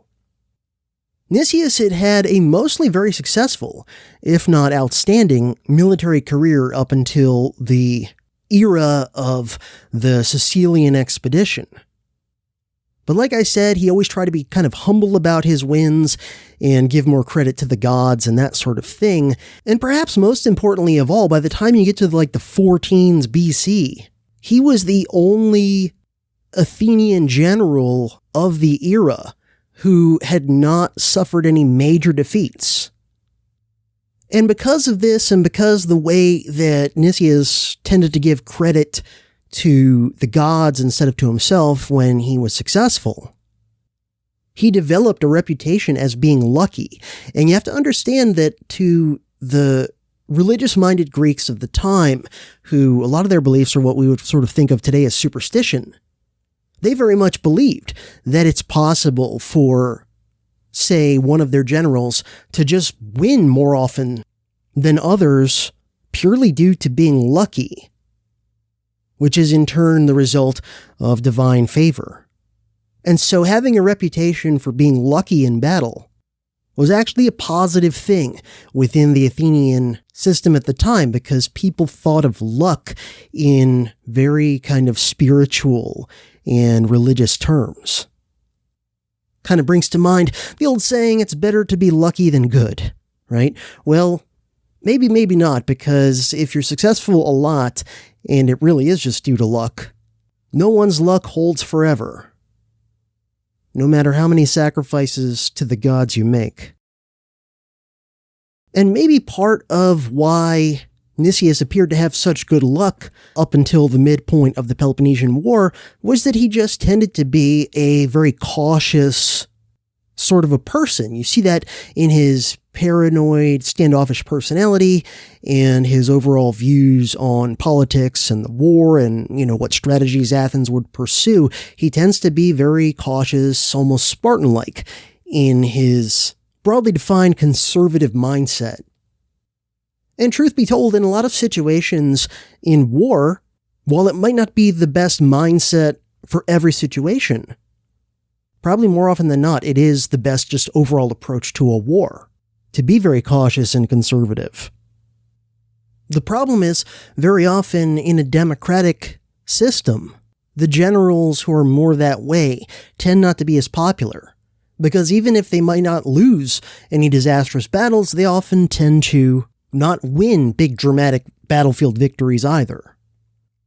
So a lot of times, the more cautious generals that are more likely to actually win a war, especially a long war of attrition, fall out of favor politically and get replaced by much more hot-headed, aggressive generals who are better at winning over the masses and the politicians who, are beholden to their votes, but may actually be strategically very counterproductive to actually winning the war. Because the reality is that a lot of the time throughout much of recorded history, winning battles does not directly equate to winning wars.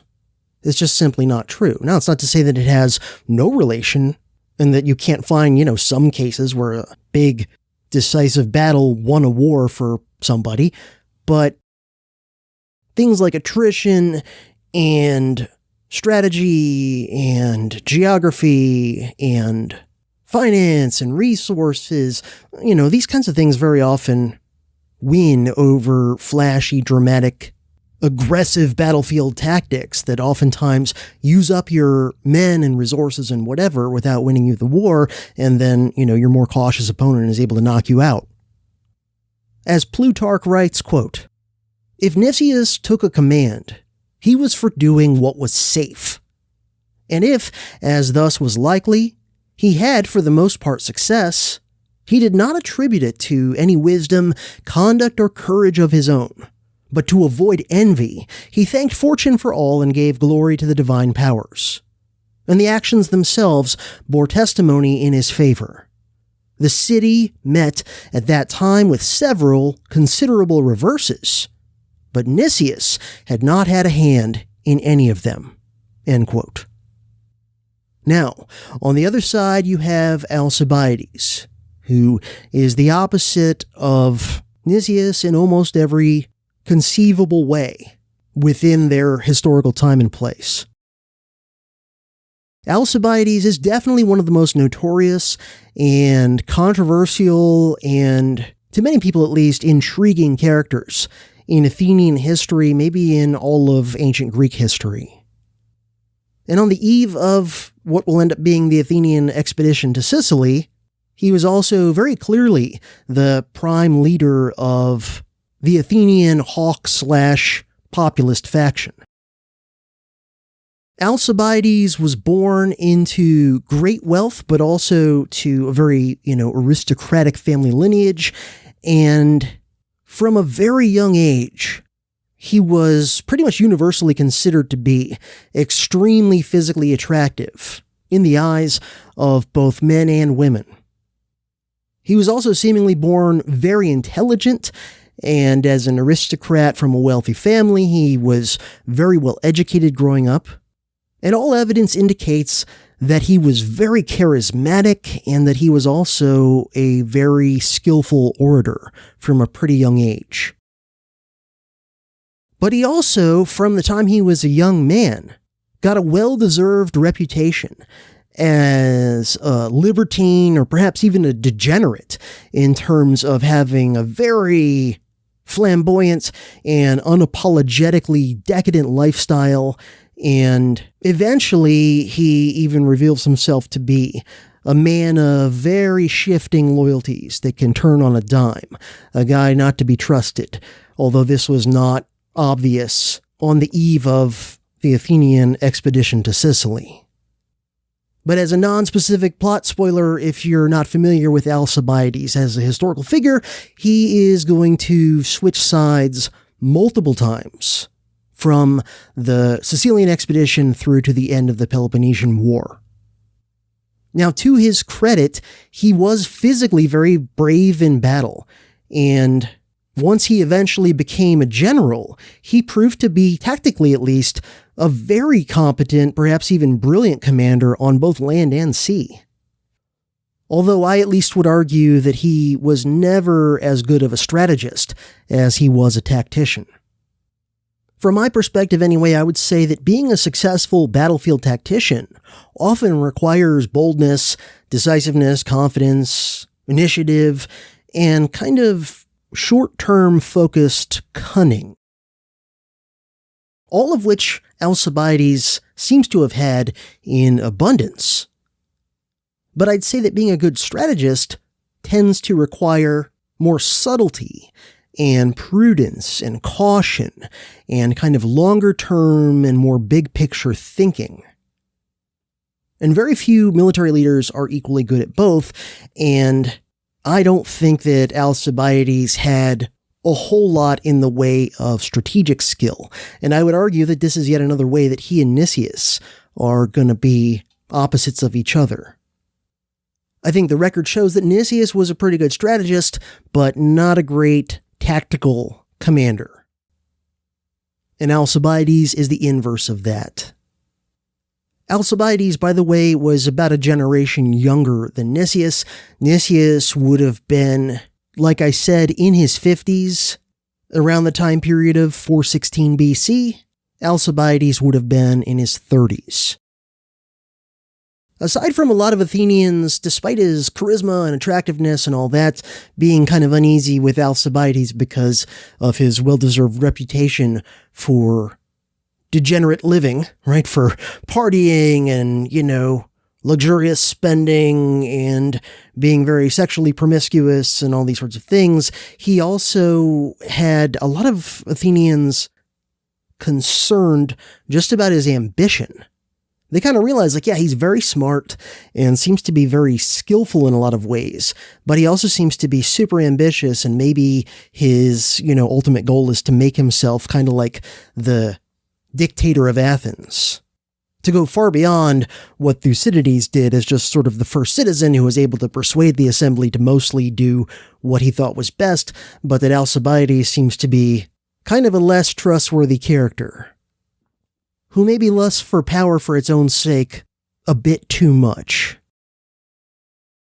So, contemporary Greek historian Thucydides says of Alcibiades in regard to these things, quote, "For the position he held among the citizens led him to indulge his tastes beyond what his real means would bear. And this, later on, had not a little to do with the ruin of the Athenian state. Alarmed at the greatness of the license in his own life and habits, and at the ambition which he showed in all things whatsoever he undertook, the mass of the people marked him as an aspirant to the tyranny and became his enemies." End quote. From a vantage point a few centuries later, Plutarch wrote of Alcibiades that, quote, "His conduct displayed many great inconsistencies and variations, not unnaturally in accordance with the many and wonderful vicissitudes of his fortunes. But among the many strong passions of his real character, the one most prevailing of all was his ambition and desire of superiority. He had great advantages for entering public life. His noble birth, his riches, the personal courage he had shown in diverse battles, and the multitude of his friends and dependents threw open, so to say, folding doors for his admittance. But he did not consent to let his power with the people rest on anything rather than on his own gift of eloquence. That he was a master in the art of speaking, the comic poets bear him witness. And the most eloquent of public speakers allows that Alcibiades, among other perfections, was a most accomplished orator. End quote. Alcibiades had an interesting and complicated and still somewhat controversial relationship for many years with the Athenian philosopher Socrates, who was much older than him and was the opposite of him in terms of wealth, in terms of kind of morality and worldview, and even in terms of physical appearance. Now, the wealth difference is kind of self-explanatory. Alcibiades was very wealthy, Socrates was very much not. But on the other two differences, many people considered Socrates to be the ugliest man in Athens. And many contemporaries also seem to have believed that Alcibiades was the most physically attractive man in all of Athens. And in terms of morality, Socrates, of course, believed that there were such things as objective, universal standards, not only of truth, but also of right and wrong, and that philosophy was our best tool to try and figure out what those were. And this would be in stark contrast to Alcibiades', we might call it, strong Machiavellianism, and his very clear and even self-admitted desire for power and glory above all else. Despite these differences, these two guys seem to have respected each other intellectually. And they actually were friends of a sort for a while. And they even served alongside each other and saved each other's lives in a few battles earlier in the Peloponnesian War. So in the winter of 432 BC, in one of the smaller conflicts that immediately preceded the full-blown Peloponnesian War, Socrates and Alcibiades were serving basically side by side as part of an Athenian contingent that was besieging the city of Potidaea and that eventually had to retreat from it. And this would have been, if not the first, one of the first instances of Alcibiades as a very young man serving in the Athenian military. Although for Socrates, this was not his first rodeo. Because unlike the vast majority of most modern so-called philosophers, Socrates was also a tough guy who had served in battle many times with the Athenian army and was still doing so in 432, even in his mid-40s. Historian Paul Johnson, in his biography of Socrates, writes, quote, "We have eyewitness evidence of Socrates' conduct in this campaign from his young aristocratic friend Alcibiades. First, he, meaning Alcibiades, says that Socrates saved his life by standing over him when he was wounded and driving off the enemy, regardless of his own safety. Second, he says that Socrates, fully armored and carrying his weapons, was a formidable figure even in retreat. He says there was something about his bearing that made the enemy leave him alone entirely. Third, he testified to Socrates' amazing hardiness. He wore thin clothing despite the cold and went barefoot even in the snow. No discomfort or shortage of food or drink seemed to dismay him. He was a splendid and cheerful campaigner." End quote. In other words, Socrates was a dangerous old man. And as a young old man who aspires to be a dangerous old man myself, I have to say I respect the hell out of that. And just think of the contrast between Socrates, the self-taught street philosopher who was apparently tougher and more dangerous than a lot of the young men in the Athenian army, even when he was in his 40s. Contrast that to most of our modern quote-unquote philosophers, with their PhDs in philosophy from Ivy League and other elite universities, who've probably never even been in anything as rough as a schoolyard fistfight as a kid.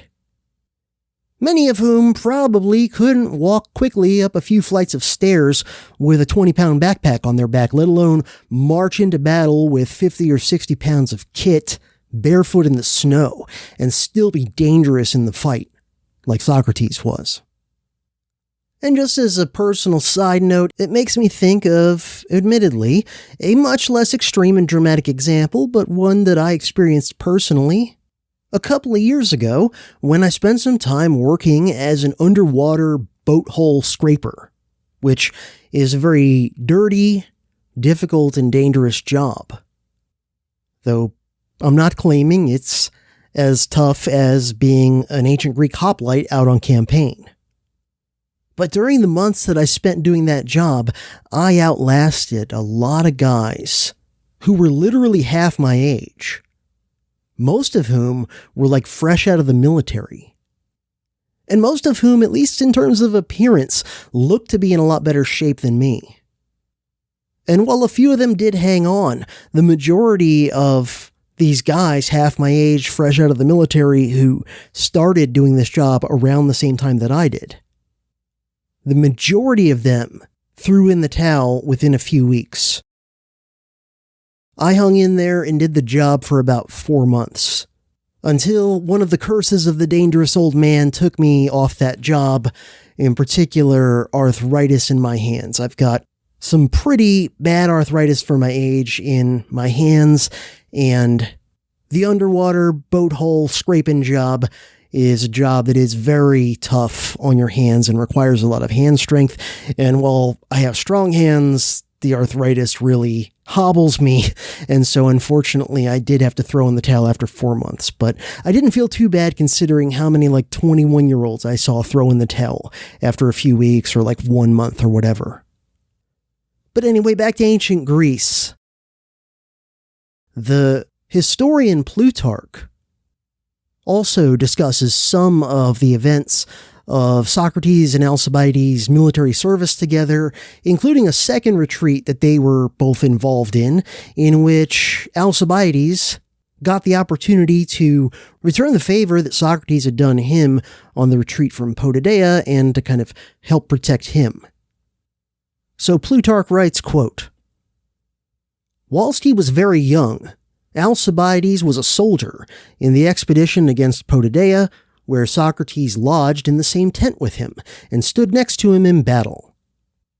Once there happened a sharp skirmish in which they both behaved with signal bravery.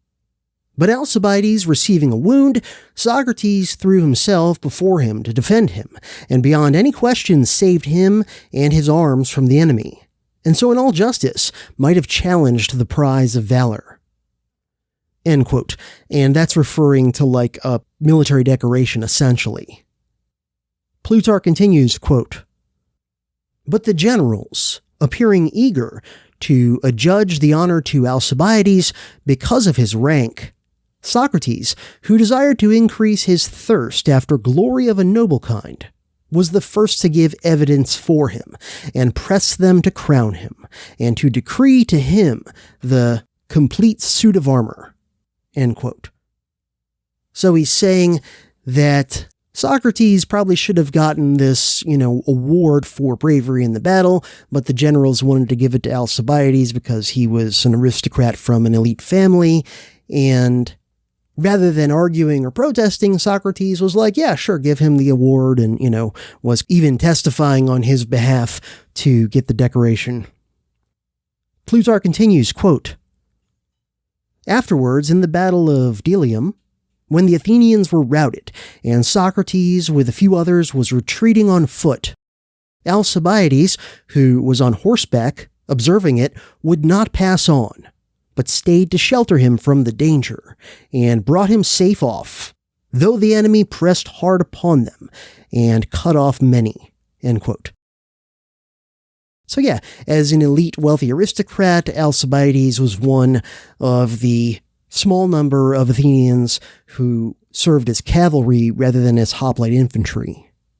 So like I said, all the evidence seems to indicate that lots of people at the time found Alcibiades to be irresistibly attractive in one way or another, and Socrates seems to have agreed, at least in terms of his kind of superficial qualities and overall skills and talents. And he admired Alcibiades for those things.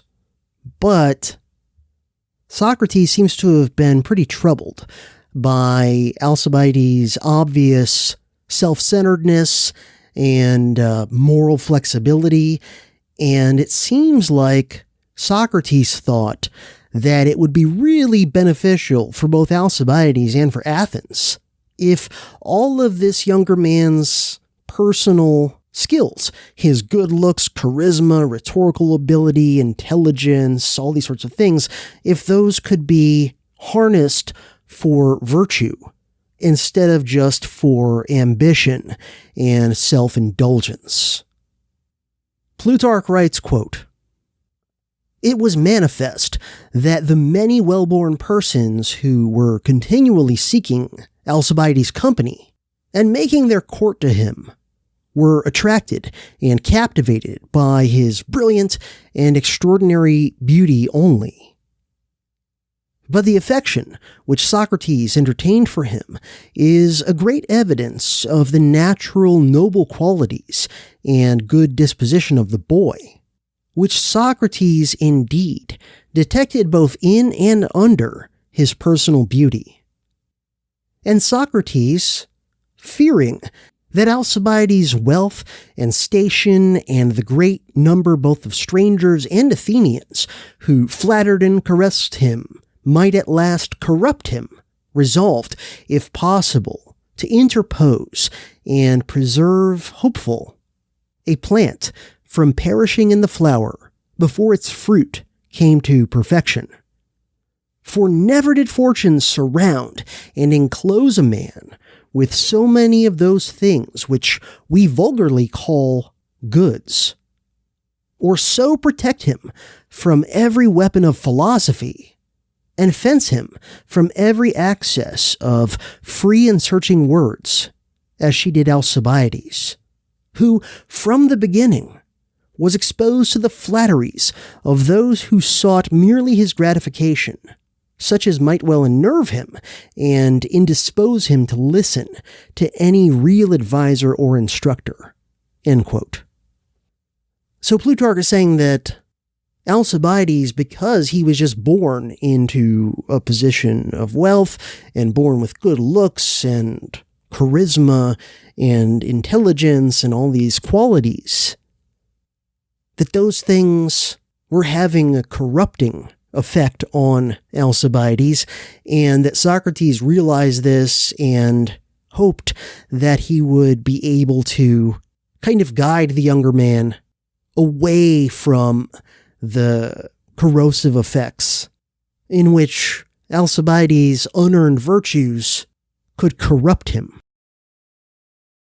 Now, I know what probably most of you have been thinking about since I first started talking about Alcibiades and his relationship with Socrates, and that is that, lots of salacious rumor and speculation around the relationship between Socrates and Alcibiades seems to swirl around the question of whether the two of them ever had an actual physical sexual relationship, which was something that happened relatively commonly, not universally, but relatively commonly in ancient Greece, between older males who were kind of friends and mentors with younger males.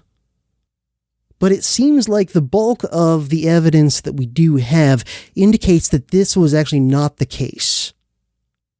While they were close friends and had this, at least to some degree, mentor-mentee relationship, the preponderance of evidence points in the direction that their relationship never became physical in a sexual way.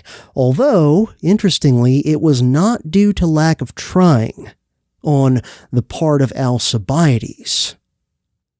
Now keep in mind that the ancient Greeks, they had these very nuanced views on human sexuality that were very complicated and seem strange to most modern people, but they didn't really have the very clear categories of gay, straight, or even bisexual. They had more of a flexible idea, you might say, of people's sexual preference that seems to be something like most people have a preference one way or the other, gay or straight, most of the time, but that a lot of people, not everybody, but a lot of people might make exceptions to that general preference for certain individuals or in certain situations, you might say. In his biography of Socrates, Paul Johnson writes, quote, "Socrates spent his life in argument with men, chiefly, not least young men, and regularly attended symposia. Inevitably, then, he has been said to have had sexual relations with men, or at least to have tolerated homosexuality among his society friends. In my reading of the relevant texts, I find no evidence that Socrates ever engaged in homosexual lovemaking. He certainly agreed that a boy or young man might be beautiful, but Socratic love for males was limited to eye and mind contact." End quote.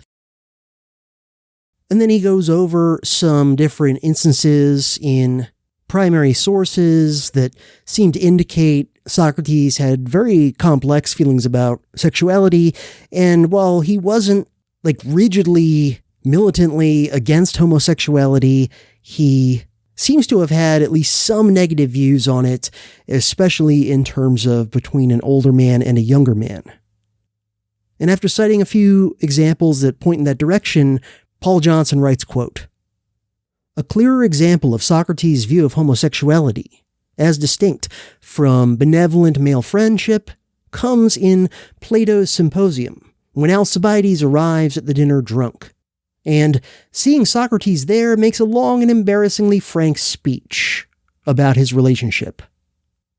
Among other things, he gives a detailed description of his unsuccessful attempt to seduce Socrates. Alcibiades, in his youth, was a person of exceptional beauty and allure, as all accounts agree, who had no difficulty in making himself irresistible to any older man who had a taste for boys. What he wanted from Socrates, whom he admired enormously as a fount of wisdom, was an intimate relationship in which he would exchange the delights of his body in return for Socrates giving him the delights of his mind. Socrates would have none of it. He rejected Alcibiades' advances, which took various forms. Indeed, not with harshness, but courteously and with rational arguments. At last, Alcibiades contrived an occasion when Socrates was obliged to sleep at his house, and when the lamp was put out and the servants had retired, this is now Alcibiades' words, "I felt I must be open with him and cast aside all doubt." End quote from Alcibiades. Johnson continues, "So he shook Socrates to make sure he was awake and explained his intentions without any possible ambiguity. His beauty for Socrates' brains. Socrates tried to argue him out of it, but Alcibiades persisted." End quote.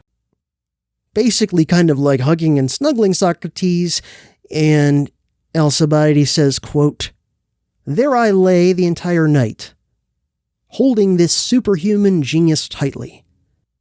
But despite all my efforts, he showed himself completely above all my solicitations.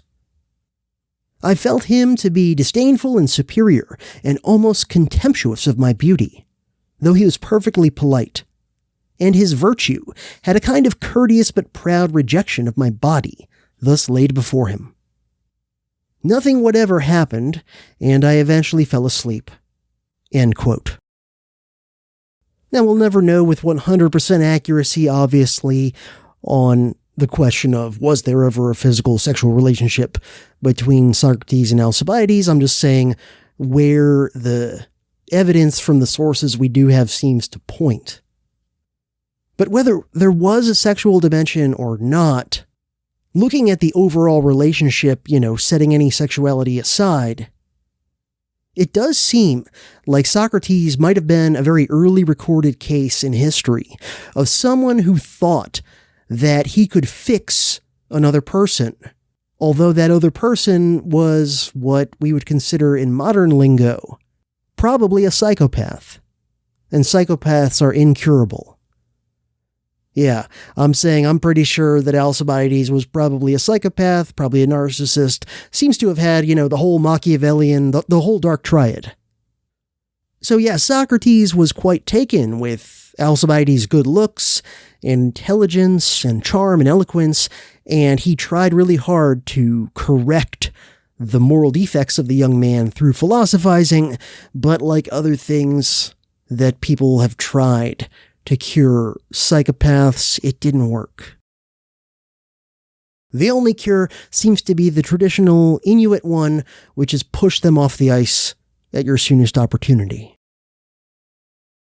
So not just Socrates, but the rest of the Athenian citizenry seems to have had some really complex and ambivalent views of Alcibiades.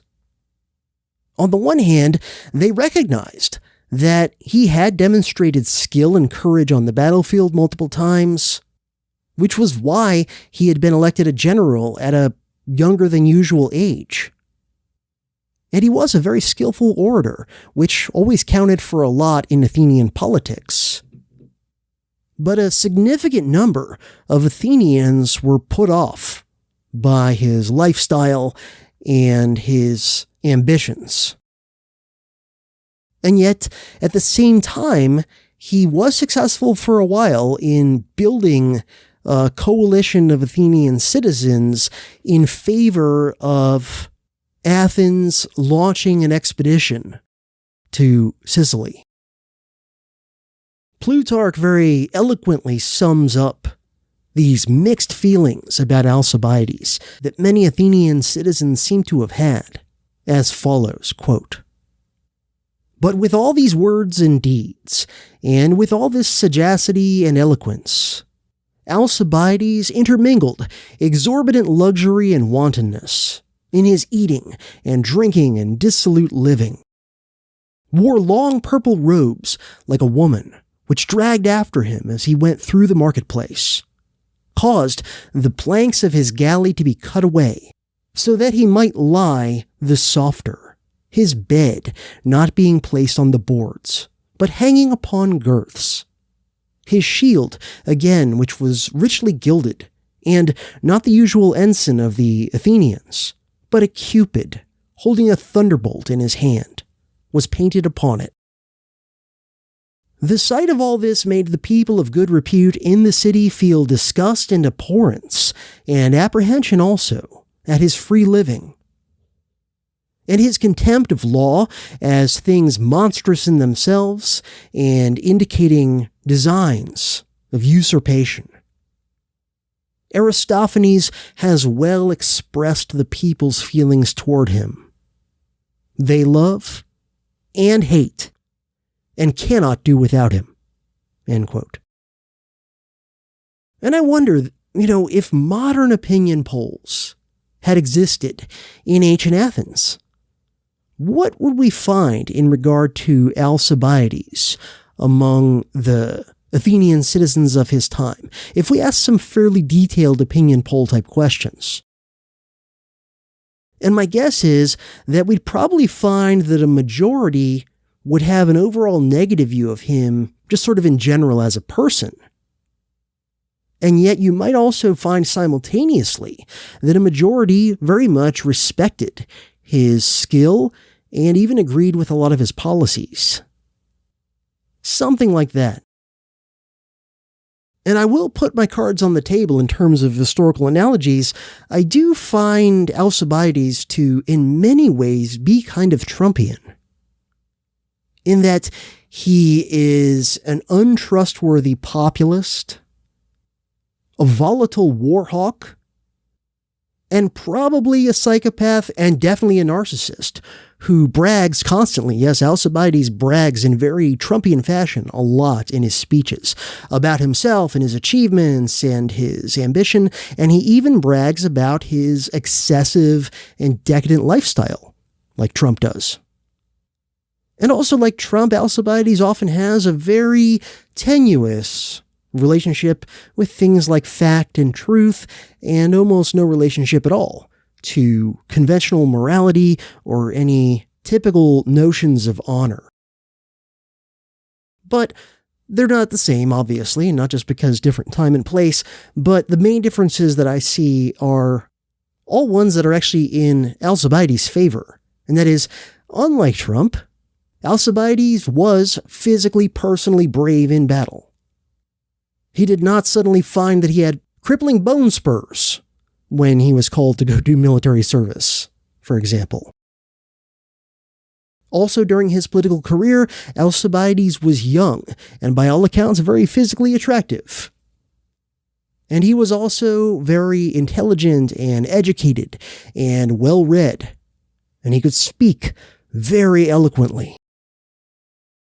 So these are all qualities in direct contrast to Trump, but again, you've got this guy who is very braggadocious, very ambitious, very wealthy, and openly lives a very decadently luxurious lifestyle, including with a lot of what more conventional people would consider sexual immoralities. And I'm not even going to get into the horrible story of the woman who was Alcibiades' wife and how he treated her, for the sake of time, but you can look that up if you want to. But yeah, Alcibiades was a pretty scummy guy. I'm sure, in modern times, he would probably go through like 4 different wives and cheat on all of them and, those sorts of things. So yeah, Nicias and Alcibiades, those were the 2 main leaders of the 2 factions in Athenian politics during the so-called Peace of Nicias that, like I said, never really created full peace and that didn't last very long, and most people kind of didn't expect it to last very long once it was in place.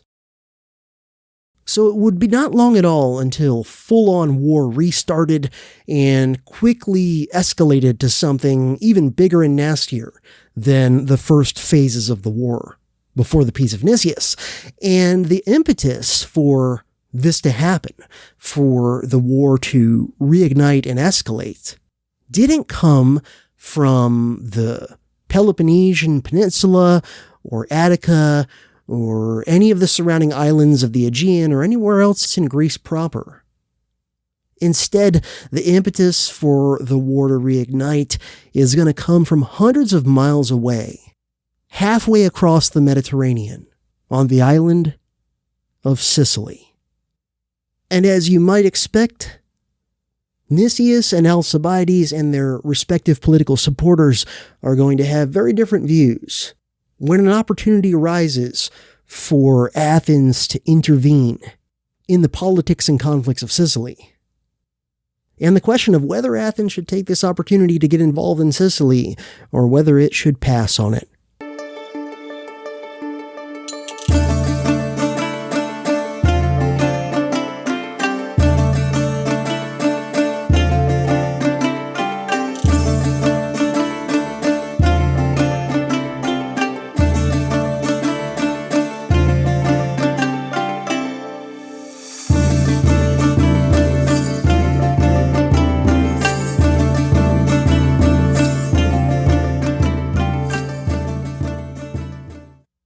Thucydides tells us that in the winter of 416 to 415 BC, quote, "The Athenians resolved to sail again to Sicily, and if possible, to conquer the island, most of them being ignorant of its size and of the number of its inhabitants.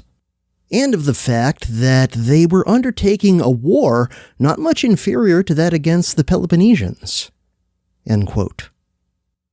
After describing in detail the island itself and its inhabitants and their various cities, he says that the Athenians were, quote, ambitious, in real truth, of conquering the whole island, although they also had the specious design of aiding their kindred and other allies on the island. But they were especially incited by envoys from Egesta, who had come to Athens and invoked their aid more urgently than ever. End quote. So I'm going to do my best to give a little quick background on Sicily and its situation during the era of the Peloponnesian War before we get into the Athenian debates over whether or not an expedition to Sicily circa 416 BC was a good idea. Sicily is, of course, as almost everybody probably knows, a large island just off the toe of the boot that is the Italian peninsula. And it already had been, for many centuries, a crossroads of the Mediterranean. And people from various parts of the Mediterranean world, including lots of Greeks, had been colonizing the island and setting up cities on it for many centuries. Because of its size and its location and resources, especially the fact that it had lots of rich farmland and good horse pasture land, much more so of both farmland and pasture land than the relatively rocky and mountainous Greece, Sicily was a very productive island on which multiple significant cities arose.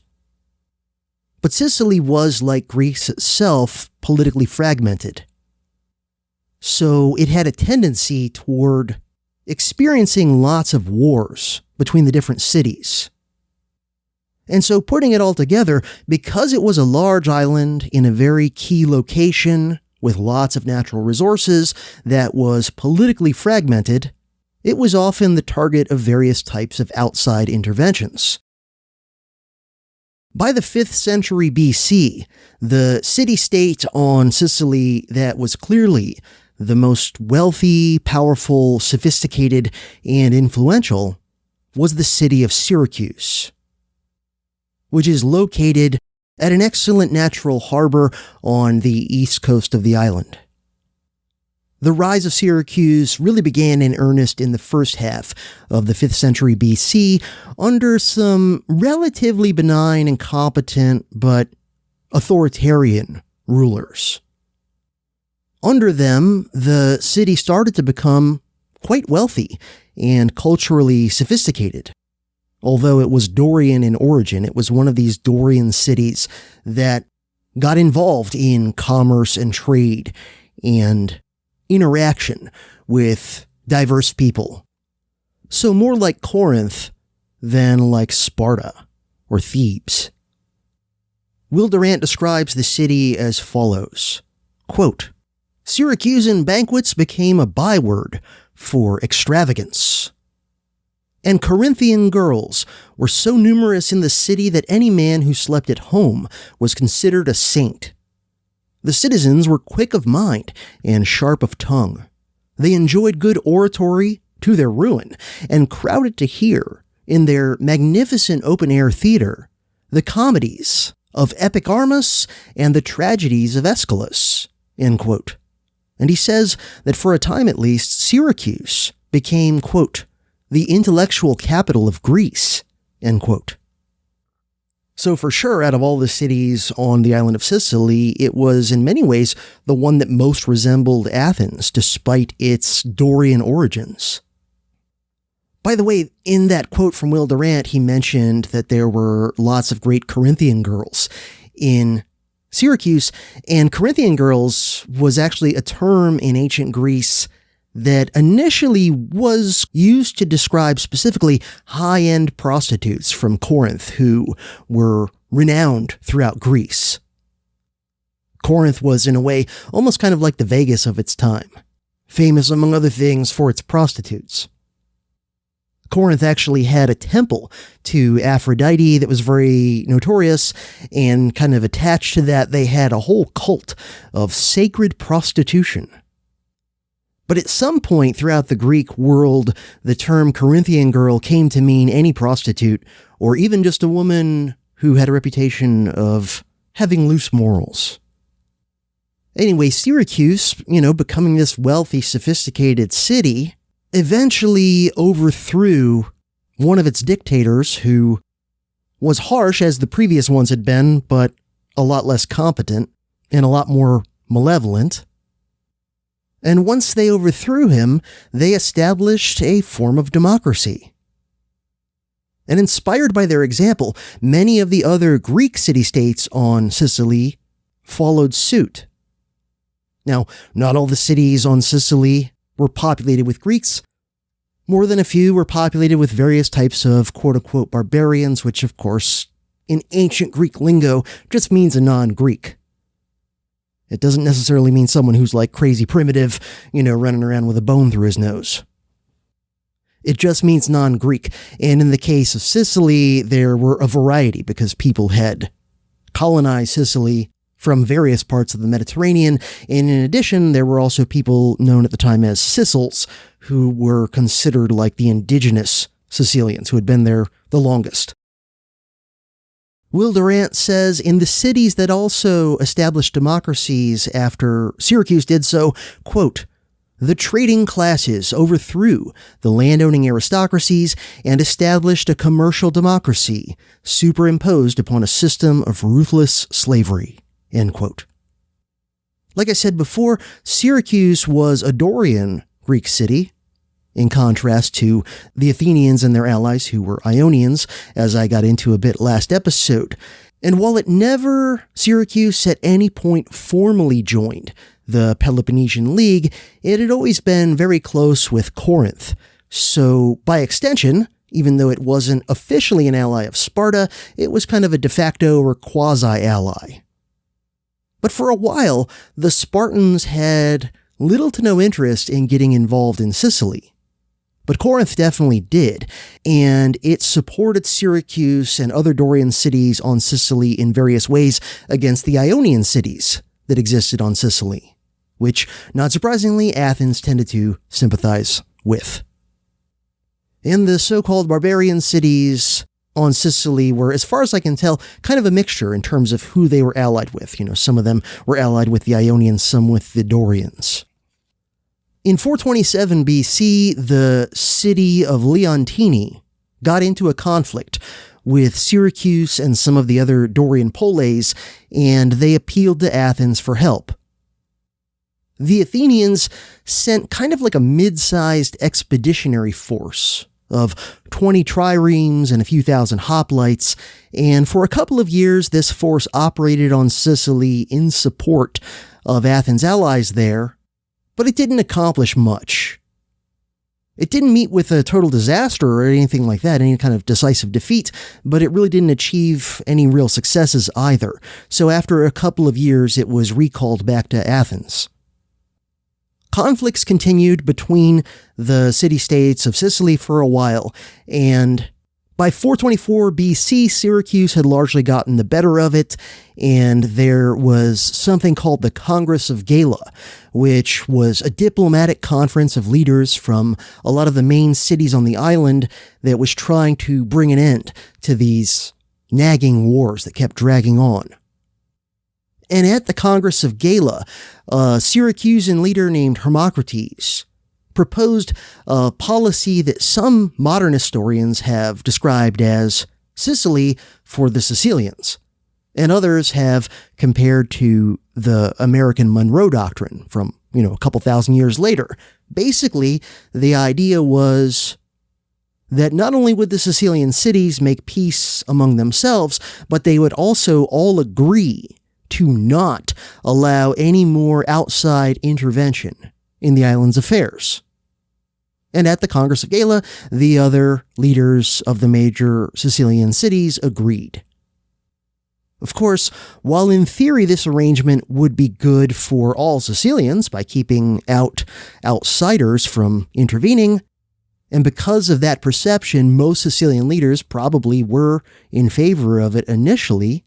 The problem was that in practice, it would mean that whoever was the most powerful polis on the island would probably be able to just dominate the others as a regional hegemon, unless and until the others either managed to put together a strong enough coalition to stop the hegemon, or they decided to break the Sicily for Sicilians policy and take the shortcut of appealing to outside forces, like Athens, in order to stop the regional hegemon from dominating the island. And sure enough, with the threat of Athenian intervention in Sicily removed, at least for the time being, conflict before long began to brew again between some of the poles on Sicily, as Syracuse and some of their allies began trying to dominate the Ionian Greek cities as well as some of the barbarian ones. And eventually this is going to result in an appeal to Athens from Segesta. So it's a city on Sicily that was an enemy of Syracuse. In some sources, it is referred to as Segesta with an S. Sometimes it's referred to as Egesta, so just drop the S, start it with E. And this seems to vary based on the translation, if you're reading like Thucydides or something. And if memory serves, I think the name Segesta with an S is the ancient name for the city, and Egesta with no S on the beginning is the modern name for the city. I might have that reversed, but I'm pretty sure that's how it is. But anyway, I might use both names interchangeably here, but understand it's the same city, and, whether I pronounce it beginning with an S or beginning with an E, the two names sound similar enough that I doubt you'll really be confused.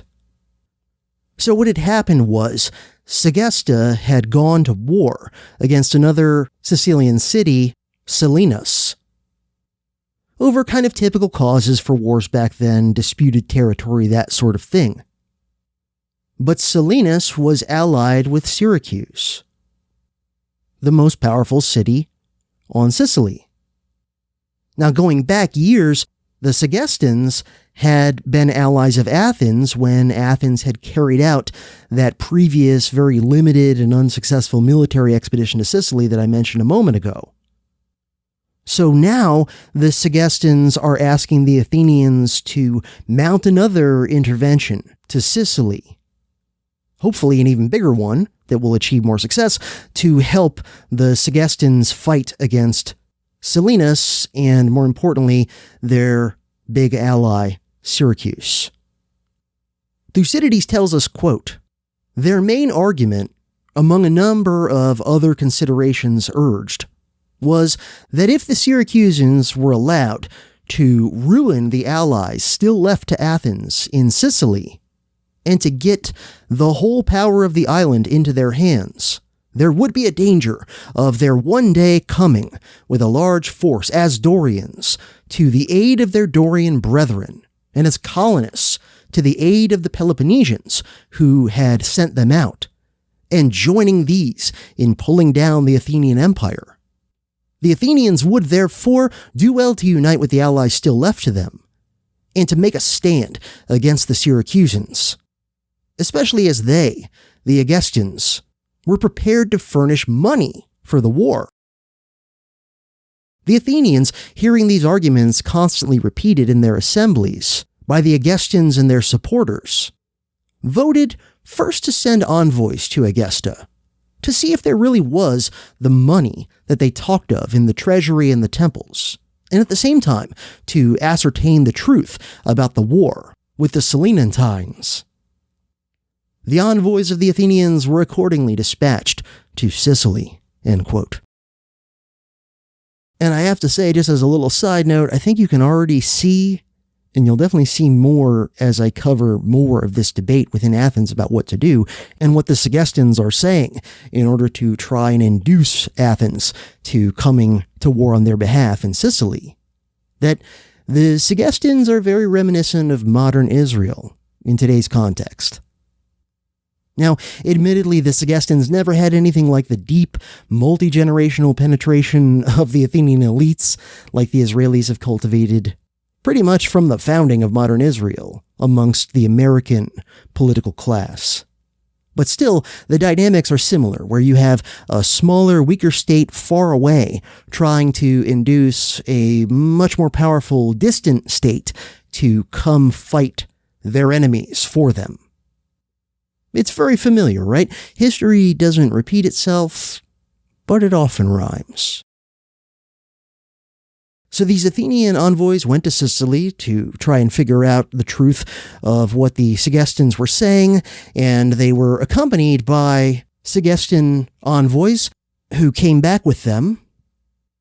And it seems like really what the Sugestans had done was they brought the Athenians on like a very controlled Potemkin village sort of a visit to make sure that the Athenian envoys got all the impressions of everything that the Sugestans wanted them to. So when the Athenians returned to Athens, accompanied by the Sugestan envoys, they brought with them 60 talents of uncoined silver. And by the way, I don't think I've mentioned this yet in the series. A talent was an ancient Greek unit for measuring large quantities of silver. 1 talent is about 57 pounds. So 60 talents of silver would be almost 3,500 pounds. The standard silver coin of Athens at the time was the drachma, and 1 talent of silver could be coined into 6,000 drachmas.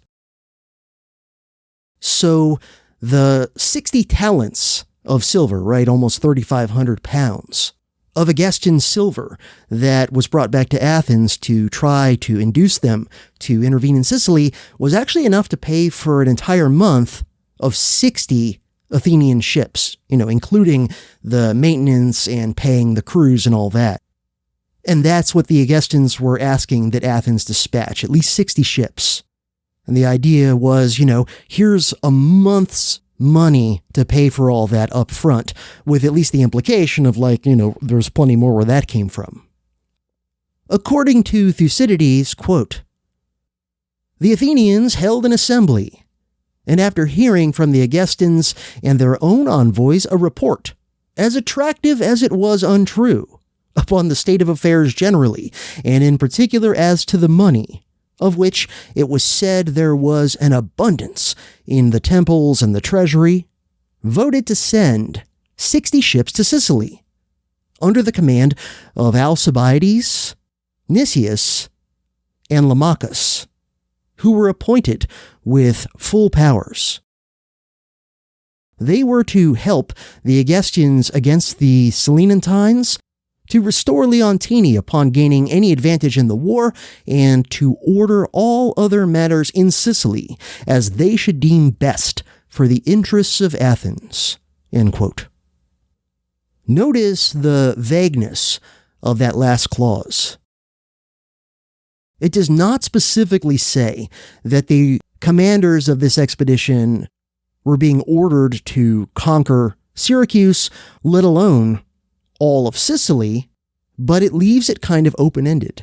They should order matters in Sicily as they deem best for Athens. And many of the doves, including their leader Nicias, who had just been appointed one of the commanders of the mission that he was against doing, believed that the conquest of all of Sicily was in fact the real goal of the leaders of the Hawk faction. And he would be proven right. Both Thucydides and Plutarch, by the way, also argue that the real goal of the Warhawk faction in Athens was always to try to take over all of Sicily. Plutarch claims that Alcibiades and many of his supporters politically wanted not only to conquer all of Sicily, but then to use that as a base from which to conquer even more exotic and faraway lands around the Mediterranean. Plutarch writes, quote, "The Athenians, even in the lifetime of Pericles, had already cast a longing eye upon Sicily, but did not attempt anything till after his death. Then, under pretense of aiding their confederates, they sent succors upon all occasions to those who were oppressed by the Syracusans, preparing the way for sending over a greater force. But Alcibiades was the person who inflamed this desire of theirs to the height, and prevailed with them no longer to proceed secretly and little by little in their design, but to sail out with a great fleet and undertake at once to make themselves masters of the island. He possessed the people with great hopes, and he himself entertained yet greater. And the conquest of Sicily, which was the utmost bound of their ambition, was but the mere outset of his expectation. Nicias endeavored to divert the people from the expedition by representing to them that the taking of Syracuse would be a work of great difficulty. But Alcibiades dreamed of nothing less than the conquest of Carthage and Libya, and by the accession of these conceiving himself at once made master of Italy and Peloponnesus, seemed to look upon Sicily as little more than a magazine for the war. The young men were soon elevated with these hopes, so that you might see great numbers sitting in the wrestling grounds and public places, drawing on the ground the figure of the island and the situation of Libya and Carthage." End quote. I think it seems bizarre to most modern people that at the first assembly, which voted yes to do an expedition to Sicily, Nicias had been the leading voice against doing it, and yet he was appointed one of the 3 generals who would command it.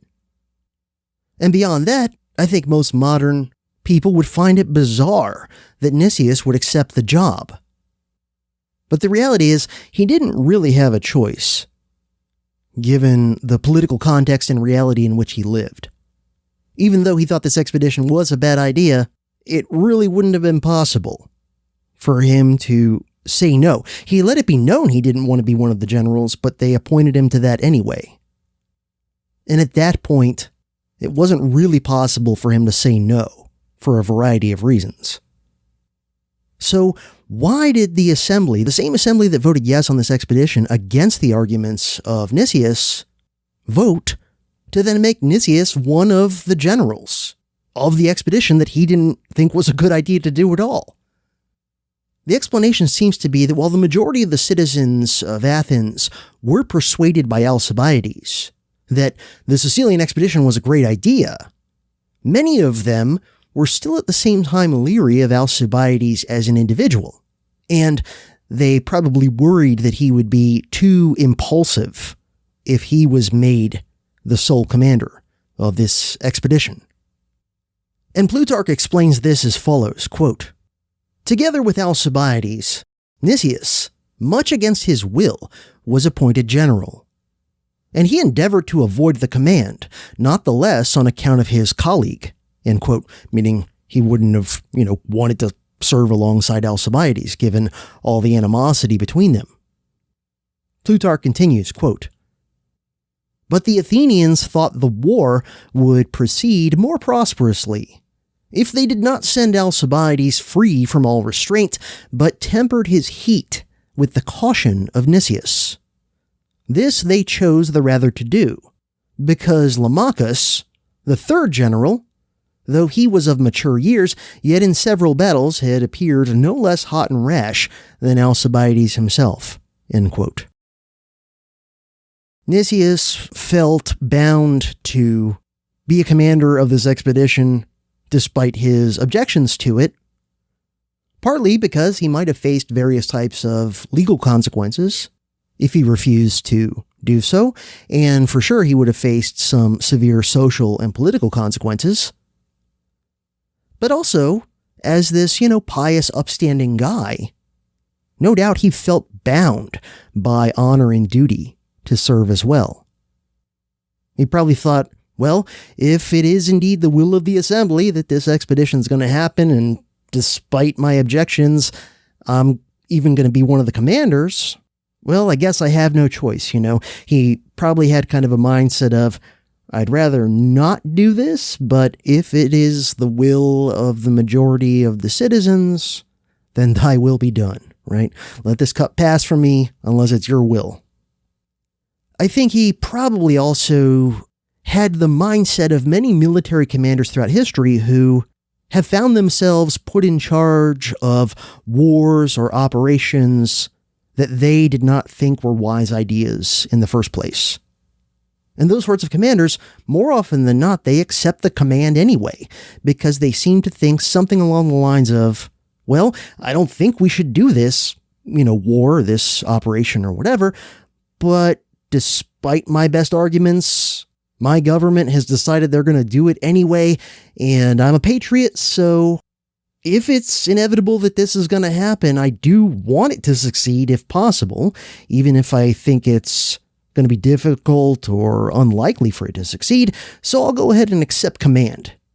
Because then at least I can do my very best to give this war or operation the best chance that it can have of success, even if that chance is still low. Something like that stream of consciousness, I think, is the thinking of a lot of military commanders who find themselves in the same situation that Nicias did. Nicias, though, was still so genuinely deeply concerned at what he considered the reckless foolhardiness of the expedition that he would make several more attempts to try to prevent the expedition from happening at all, because he really believed that it likely was a fool's errand.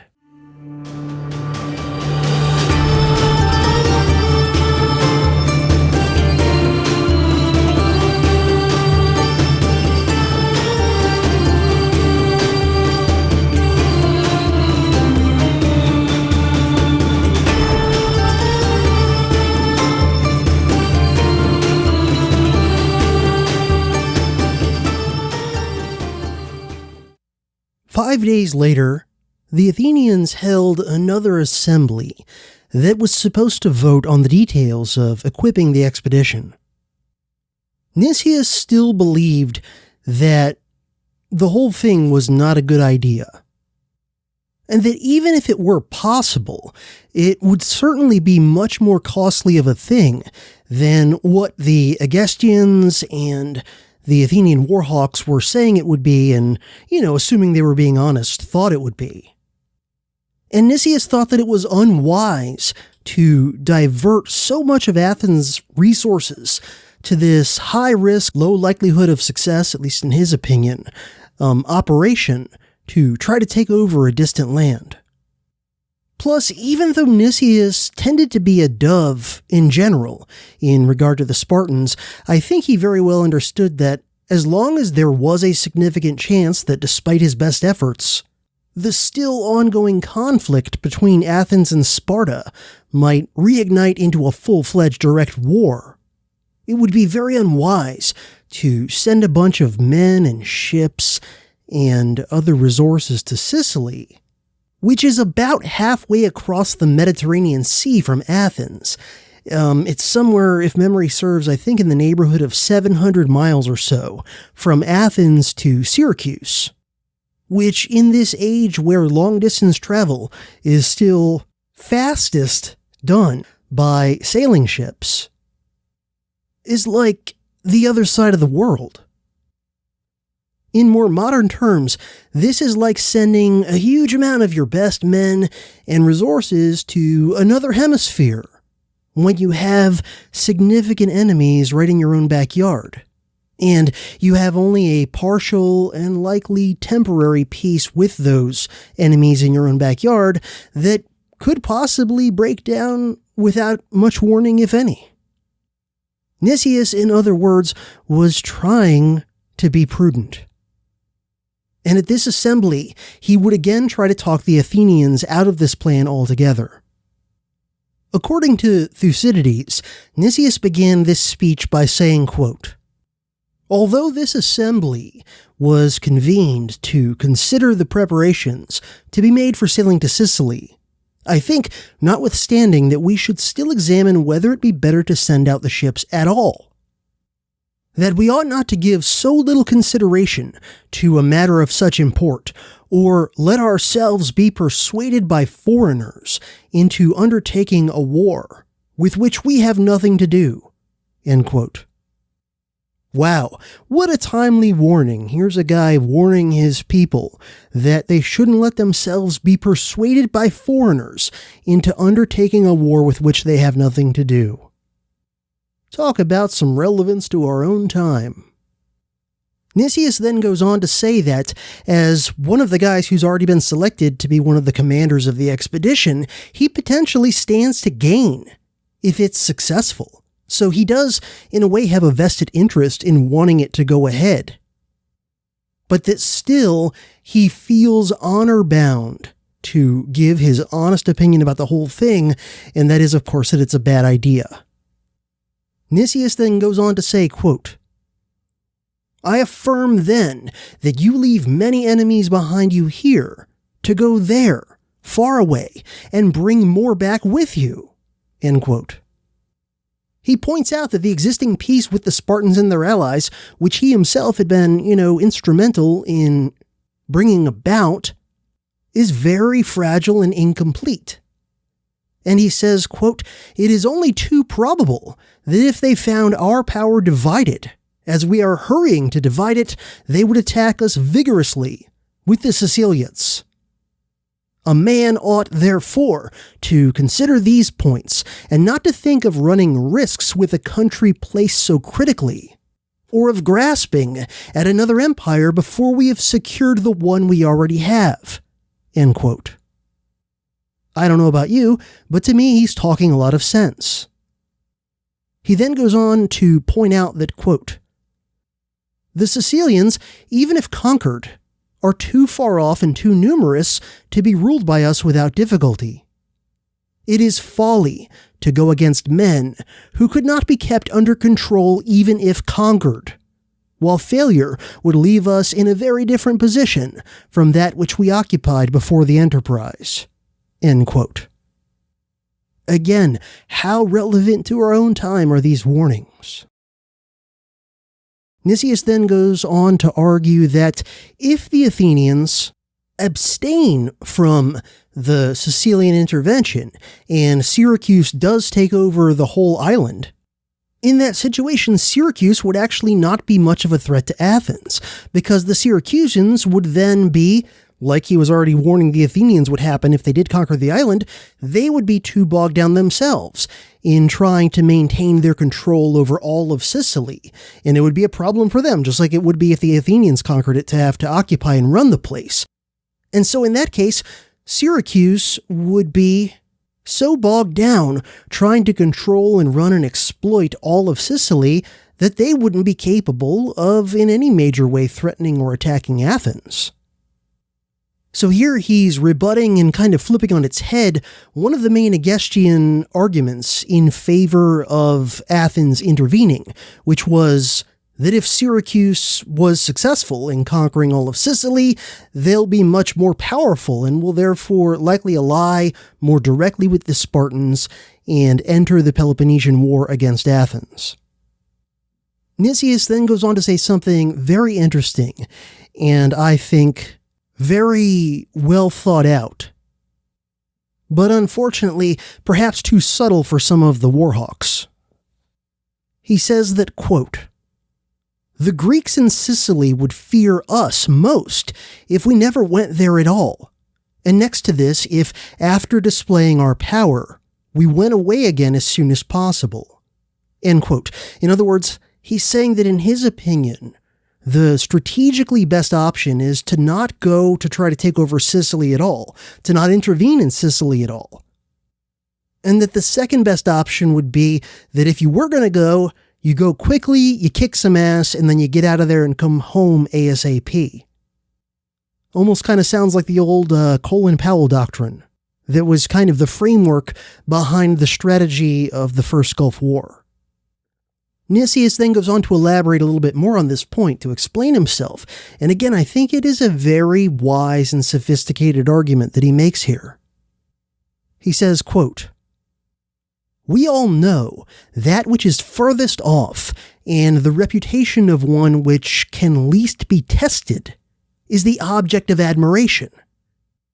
At the least reverse to us, they would at once begin to look down upon us and would join our enemies here against us. You have yourselves experienced this with regard to the Spartans and their allies, against whom your unexpected success, as compared with what you feared at first, has made you suddenly despise, tempting further to aspire to the conquest of Sicily." End quote. So he's basically arguing that if we either don't attack Sicily at all, or if we just do a very quick, very limited intervention, like I was saying before, kick some ass, declare victory, spike the football, and come home right away. In either of those two scenarios, the Sicilians will fear the Athenians.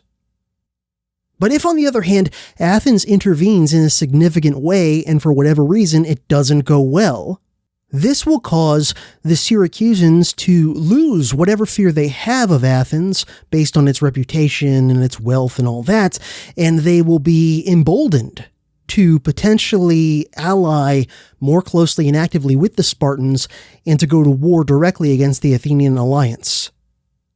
Sounds kind of familiar, doesn't it? I mean, think about it. The war in Ukraine and the war in Iran both have made a lot of governments around the world, allied, adversary, and neutral, lose their fear of the US and of NATO, especially the latter in the case of Ukraine, because these interventions have revealed the limits of the military power of the US and their allies.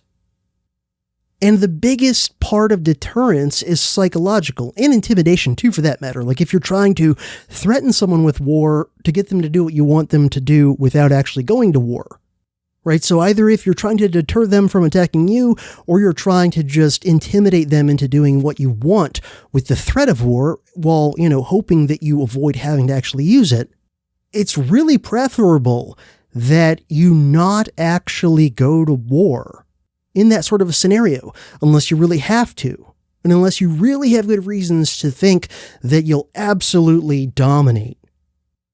Especially if you're a state that has had a long reputation of being, very powerful and, people around the world, again, friends, allies, but also potential enemies and even neutrals, like they all on some level kind of fear and respect you.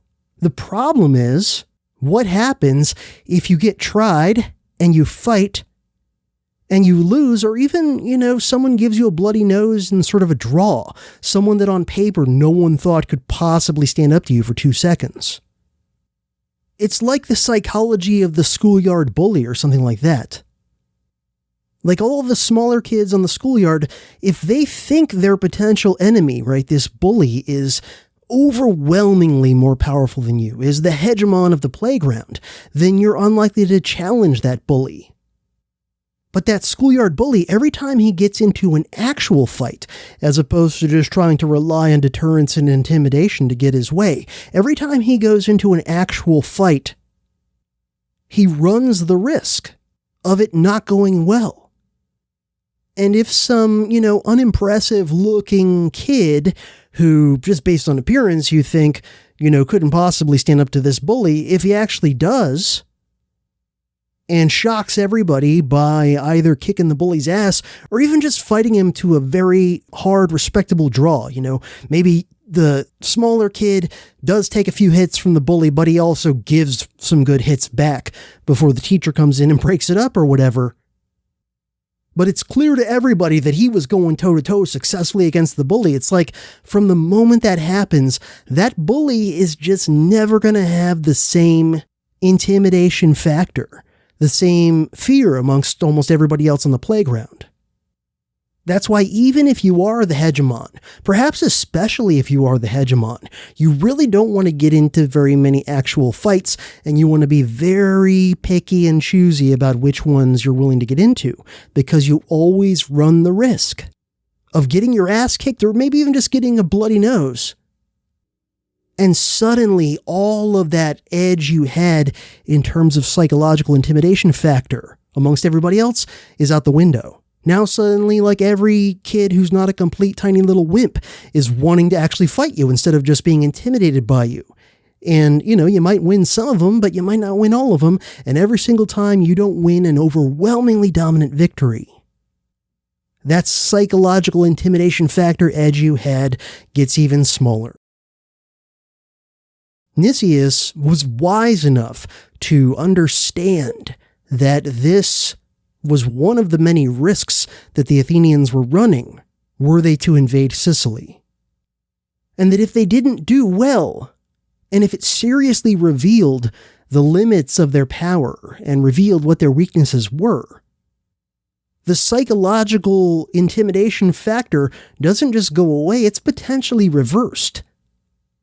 And not just that your potential adversaries are more likely to try you and be willing to go toe-to-toe with you, but also that your own allies might not really want to be allied with you anymore because they don't, have the confidence anymore that you've got this overwhelming power to protect them. And also in this scenario, some of the neutrals might start to lean more towards your adversaries. Some of the neutral states who were kind of like, I don't know who's going to win this one, looks too close to call, we ought to just try and stay neutral. Well, Athens goes over to Sicily and gets a bad bloody nose. Some of those neutrals might also say, well, it looks like Athens ain't the power we thought they were. Maybe we ought to start negotiating maybe with the Spartans. See if we can join their alliance in some fashion, because if it looks like it's inevitable they're going to win this war, we might as well throw in with the winning side. Nicias then says, quote, "We should also remember that we are only now enjoying some respite from a great pestilence and from war, to the no small benefit of our estates and persons, and that it is right to employ these at home on our own behalf instead of using them on behalf of these exiles," referring, of course, to the Leontine exiles who, along with the Egestians, were trying to push Athens into the war in Sicily, right? Does all this sound familiar? We ought to use our resources here at home instead of using them on behalf of foreigners. Nicias continues, quote, "Whose interest is to lie as well as they can, who do nothing but talk themselves and leave the dangers to others, and who, if they succeed, will show no proper gratitude, and if they fail, will drag down their friends with them." End quote. How timely and relevant is that? It is right to employ these resources, as we've recovered from the first phases of the war and the plague. As he says, employ these resources at home on our own behalf. Don't use them on behalf of these exiles, these foreigners who, as he says, whose interest is to lie as well as they can, who do nothing but talk themselves and leave the dangers to others, us, and who, if they succeed, will show no proper gratitude. They're not going to give us anything if we succeed in defeating their enemies in Sicily, and if they fail, will drag down their friends, including us, with them. Nicias then goes on to attack some of the young warhawks who seem to be motivated primarily by reasons of personal glory and profit. And he warns, quote, "Do not allow such a one to maintain his private splendor at his country's risk. But remember that such persons injure the public fortune while they squander their own." End quote. And here he's taking a pretty direct swipe at Alcibiades, the leader of the Warhawk faction, without mentioning him by name, because he knows that everybody knows who he's talking about when he says things like that. Nicias continues, quote, "When I see such persons now sitting here at the side of that same individual and summoned by him, alarm seizes me.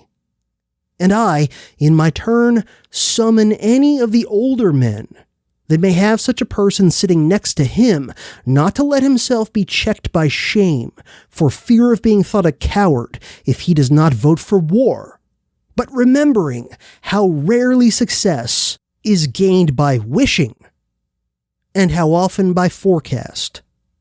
to leave to them the mad dream of conquest.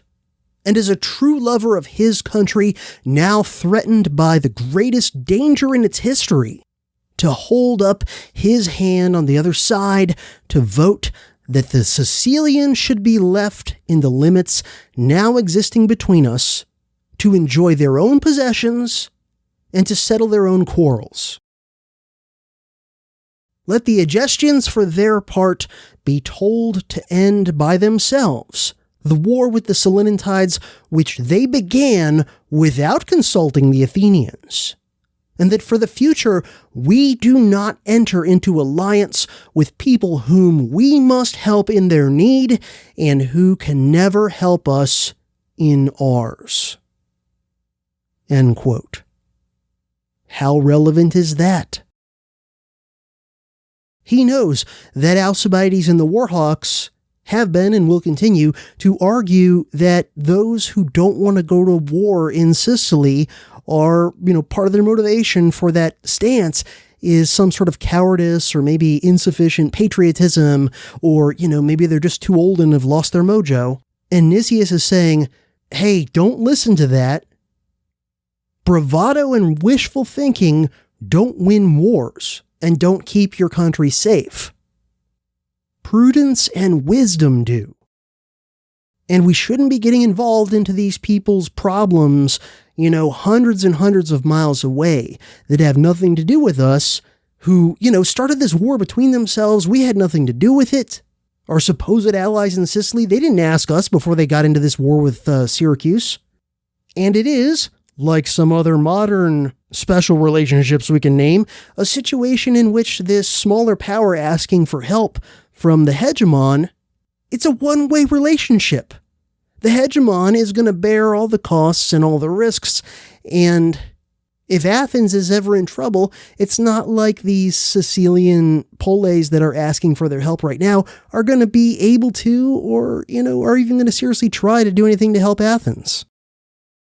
The next time the Spartans come rampaging around Attica, it's not like Agestia is going to send a huge army all the way from Sicily to, come help the Athenians chase the Spartans out. It's kind of like the U.S.-Israeli relationship or even NATO, where it's like, does anybody really think that if somebody actually did invade the U.S., that Estonia is going to send some significant military resources to help America fight off the invaders? Or that if, in some fantasy world, the U.S. was dumb enough to get into a direct war with China, that, Israel's going to send any kind of significant forces that are going to matter? Nicias continues, quote, "For the future, we do not enter into alliance with people whom we must help in their need and who can never help us in ours," says Nicias.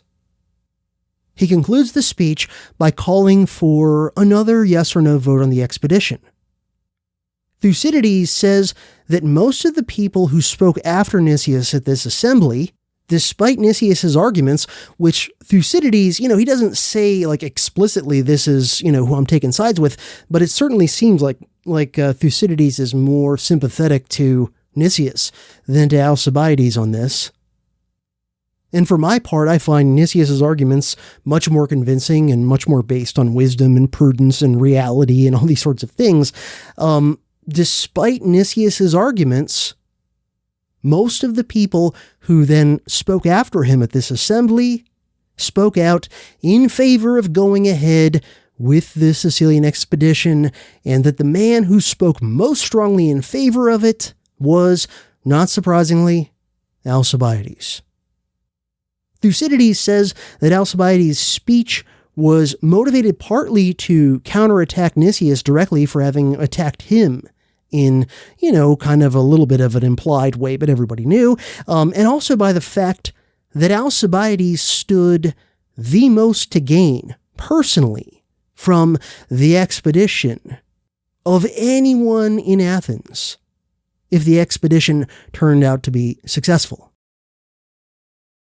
Alcibiades gives a speech that, in terms of its content, if not its rhetoric and its prose, to my ears is strikingly Trumpian. Alcibiades, of course, is much more eloquent and coherent and all that, but in terms of what he's actually saying and the arguments he's making and the ways that he talks about himself and so on, it just seems to me to be very Trumpian.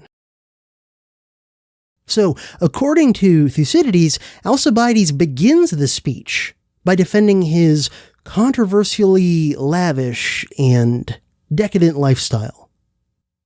Alcibiades says, quote, "Athenians, I have a better right to command than others. I must begin with this, as Nicias attacked me. And at the same time, I believe myself to be worthy of it. The things for which I am abused bring fame to my ancestors and to myself, and also profit to my country.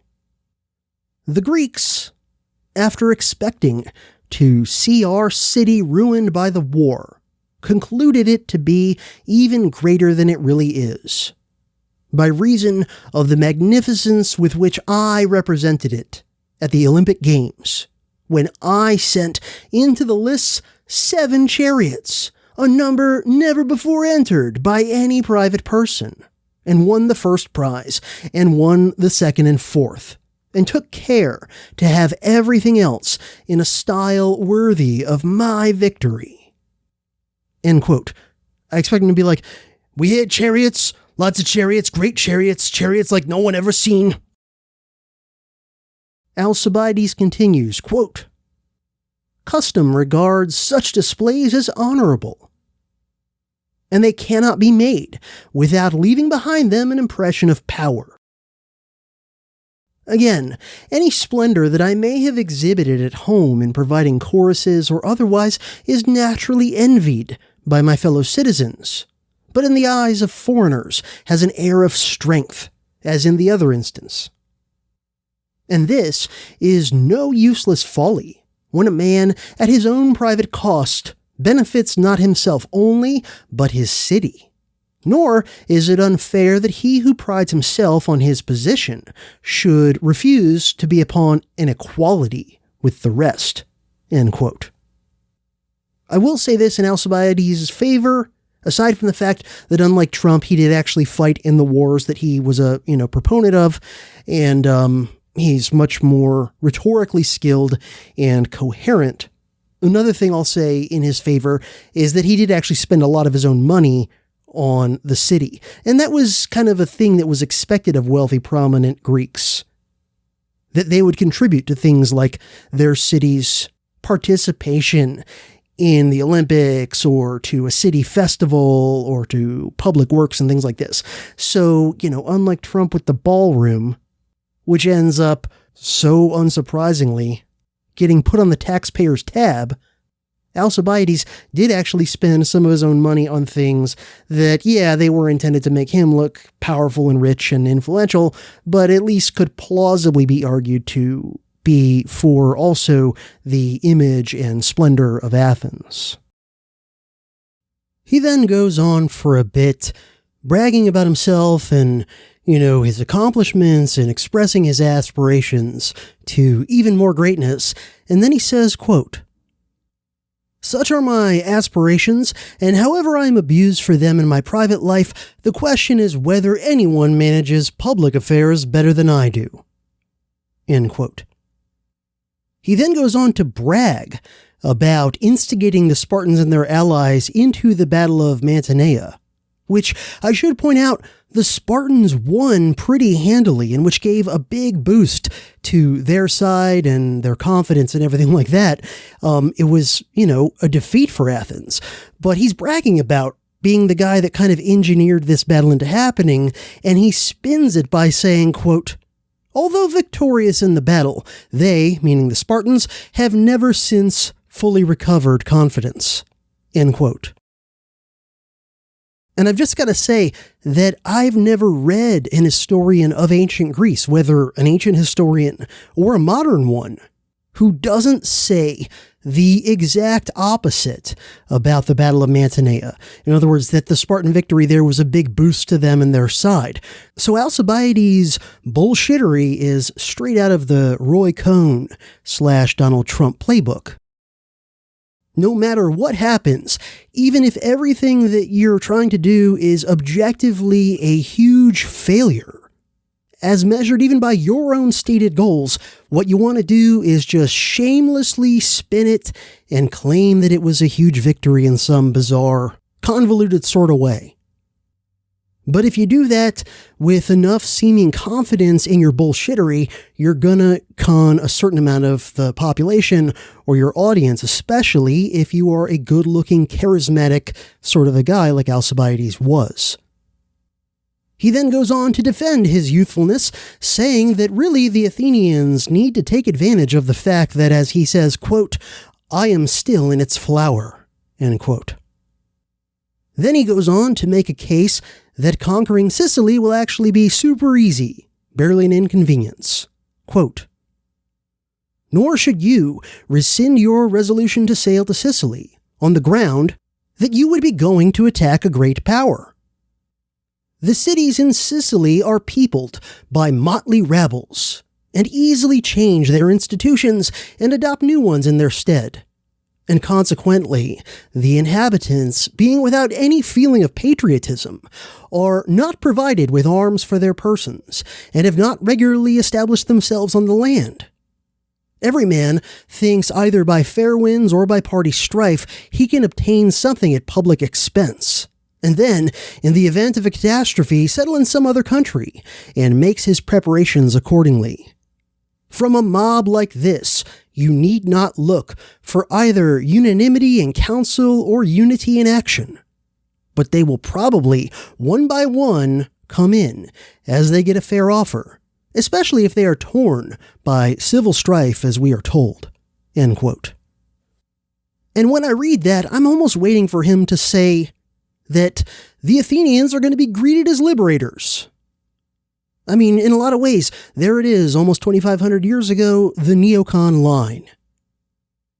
The people we're going to attack aren't united, they don't have any patriotism, their governments will easily fall almost as soon as we show up, and it'll be a cakewalk for us to go in and conquer them and win their support and, regime change them and foist our own preferred systems and rulers on these people, and they'll just go along with it because, of course, having invaders from a faraway land come into your area and start killing people and destroying things and whatever, that definitely doesn't do anything to juice people's patriotism and determination to resist, and maybe even ally with their neighbors and fellow citizens in neighboring cities that they didn't even like that much before and maybe even had, previous conflicts with, but they'll say like, well, we all got to pull together to kick out these faraway invaders who are coming in and breaking our stuff. In other words, the rally around the flag effect. Aside from the fact that even before the Athenian invasion, the major cities of Sicily were actually quite wealthy and powerful, and though they did have their political instabilities from time to time and their quarrels amongst themselves, that's no different than things are back in Greece in Athens' own backyard or inside Athens itself. Yeah, there's factionalism and sometimes there's, coups and regime changes and things like that. And sometimes friends become enemies and enemies become friends. It's like all the stuff that he's saying is going to make Sicily no problem to take over. That's all true of Athens' own neighborhood. And they were able to pull together and fight off the Persians twice. Alcibiades also, in contrast to reality, downplays the number of soldiers that the Sicilians can field against them, and he very much downplays the threat of any sort of Spartan and or Corinthian intervention into a conflict in Sicily, because he says, well, the Spartans don't have a fleet that can remotely match our Athenian fleet, and so we just don't even have to really worry about what the Spartans might do or anything like that. He also says that the Athenians will definitely be helped by the quote-unquote barbarians, which just means non-Greeks, who inhabited some of the parts and cities of Sicily. He says, quote, "For we shall have the help of many barbarians, who from their hatred of the Syracusans will join us in attacking them." End quote. And all I can say is this reminds me a lot of, the Kurds and other sorts of dissident groups or minority ethnic groups or religious groups in some country that Team America wants to do a regime change on. Nicias had urged the Athenians to basically pause their imperial expansion and to focus on consolidating and building up and enjoying the wealth and resources and power that they already had, rather than risking everything by trying to expand it even more. He was basically warning against hubris, a concept that the Greeks, kind of coined, and he was also arguing in favor of prudence. Alcibiades, unsurprisingly, argues the exact opposite. He says, get this, that if Athens doesn't continue to aggressively keep expanding on all fronts, that in addition to, missing out on the fruits of further territory and resources, she'll risk even what she already has due to atrophy. If we don't keep trying to expand our empire constantly, we're going to lose our mojo and, become weak and all this sort of stuff. It sounds very much like a lot of the speeches that Teddy Roosevelt and Henry Cabot Lodge gave in the late 19th century, urging the United States to do things like take over the Philippines or intervene in Cuba. This idea that it almost doesn't even really matter where we're going to war or what territories we're conquering. We have to just keep doing that, otherwise we're going to lose our mojo. Alcibiades says, quote, "What reason can we give to ourselves for holding back? Or what excuse can we offer to our allies in Sicily for not helping them? We are bound to assist them, without objecting that they have not assisted us. We do not take them into alliance to have them help us in Greece, but that they might so annoy our enemies in Sicily as to prevent them from coming here and attacking us." End quote. Let me just repeat that passage. We are bound to assist them without objecting that they have not assisted us. We did not take them into alliance to have them help us, here in Greece. We took them into alliance, he says, so that they will annoy our enemies in Sicily, so that our enemies in Sicily don't come and attack us here in Greece. So, this is like the classic, we gotta fight them over there, even through proxies, so we don't have to fight them over here. We got to support the Ukrainians, otherwise Putin is going to take over all of Europe and then eventually try and conquer North America or some other stupid bullshit. We've got to support the Israelis so that they can keep mowing the grass in the Middle East. Otherwise, all those crazy Muslims are going to be attacking us here at home and, forcing Sharia law on all of us here in North America and establishing an American caliphate to rule over all of us or, some other crazy bullshit like that. Alcibiades continues, quote, "It is thus that empire has been won, both by us and by all others that have held it, by a constant readiness to support all, whether barbarians or Greeks, that invite assistance. Since, if all were to keep quiet or to pick and choose whom they ought to assist, we should make but few new conquests, and should imperil those we have already won." End quote.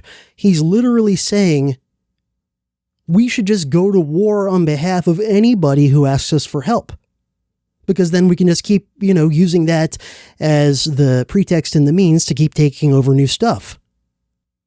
According to Alcibiades, anybody anywhere in the Mediterranean world who says, "Hey, Athens, come help us in a war with our neighbors," Athens should immediately, without even thinking whether this particular case makes any logical or strategic sense, Athens should just give a blank check to anybody who says, "Hey, Athens, come help us in a war against, one of our neighbors or rivals." He says, quote, "Men do not rest content with parrying the attacks of a superior, but often strike the first blow to prevent the attack being made." End quote. So here he's kind of arguing for preemptive war. He continues, quote, "Moreover, we cannot fix the exact point at which our empire shall stop.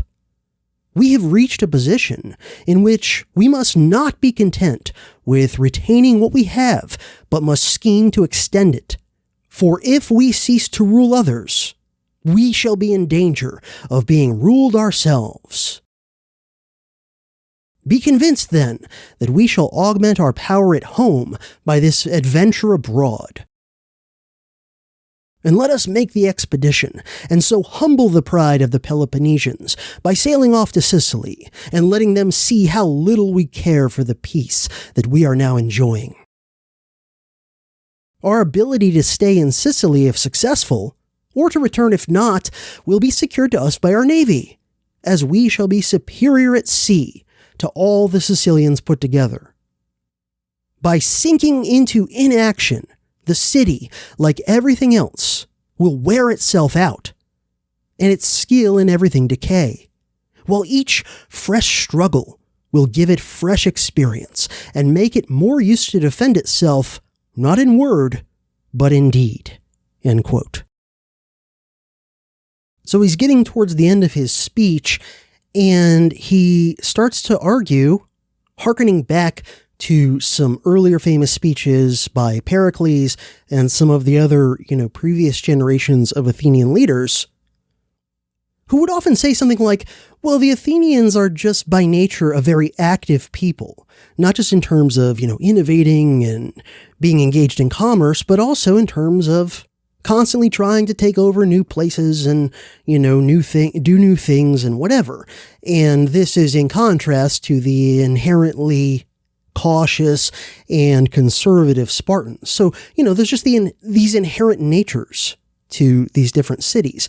And so really, it's bad. And in fact, it's even risky for the Athenians to try to go against their just inherently active, perhaps perpetually revolutionary nature.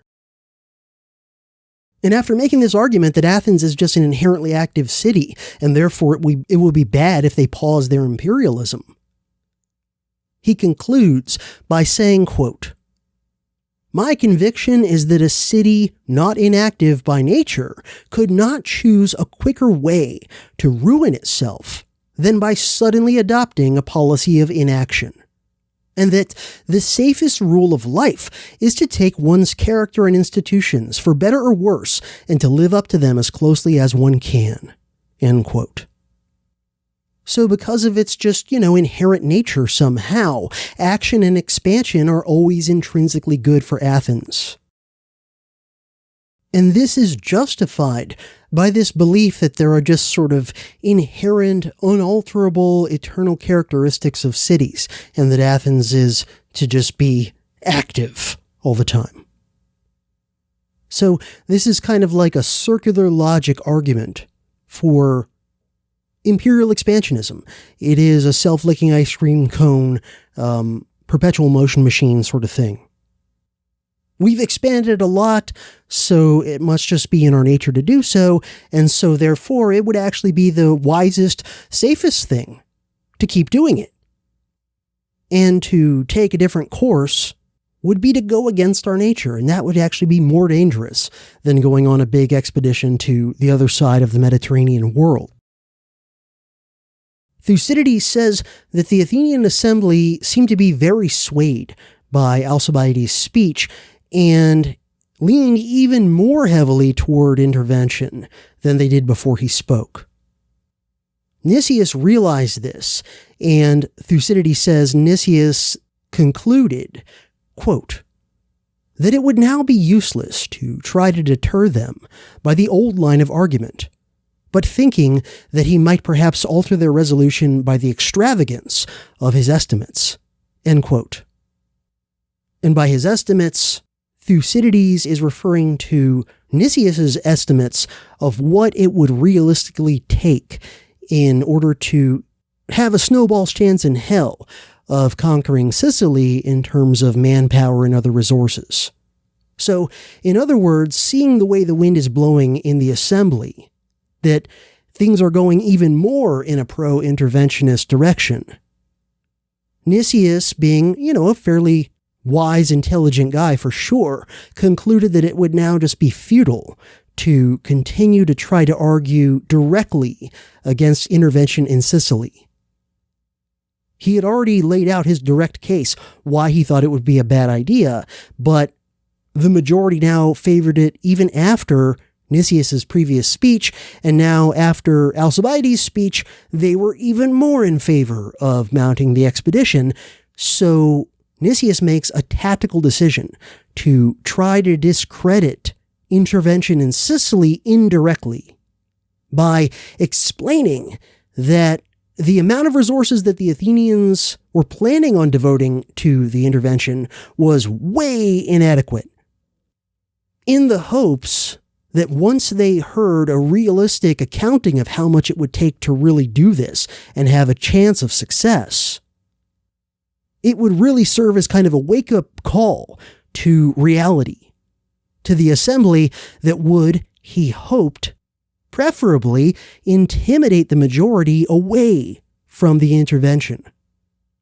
Spook them off by saying, all right, you guys really want to do this? Well, here's how much it's going to take. And then that's going to be so exorbitant that the citizens are going to have second thoughts.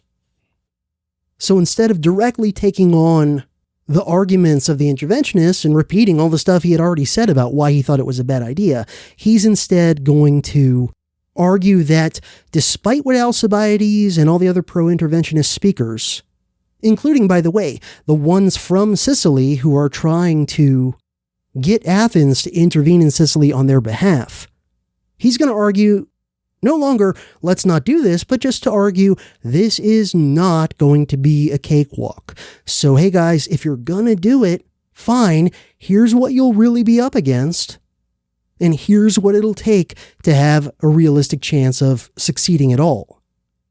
So again, he's doing this to try, hopefully, to persuade them out of the whole thing altogether, just with a different, indirect rhetorical tactic.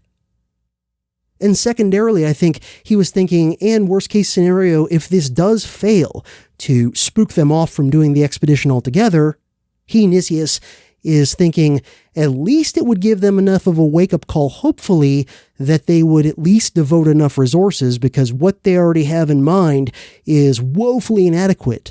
And if this thing, he probably still thinks it's a long shot and not a good idea altogether, but if it's going to happen, he at least wants it to have enough resources that there's even a chance that it might work.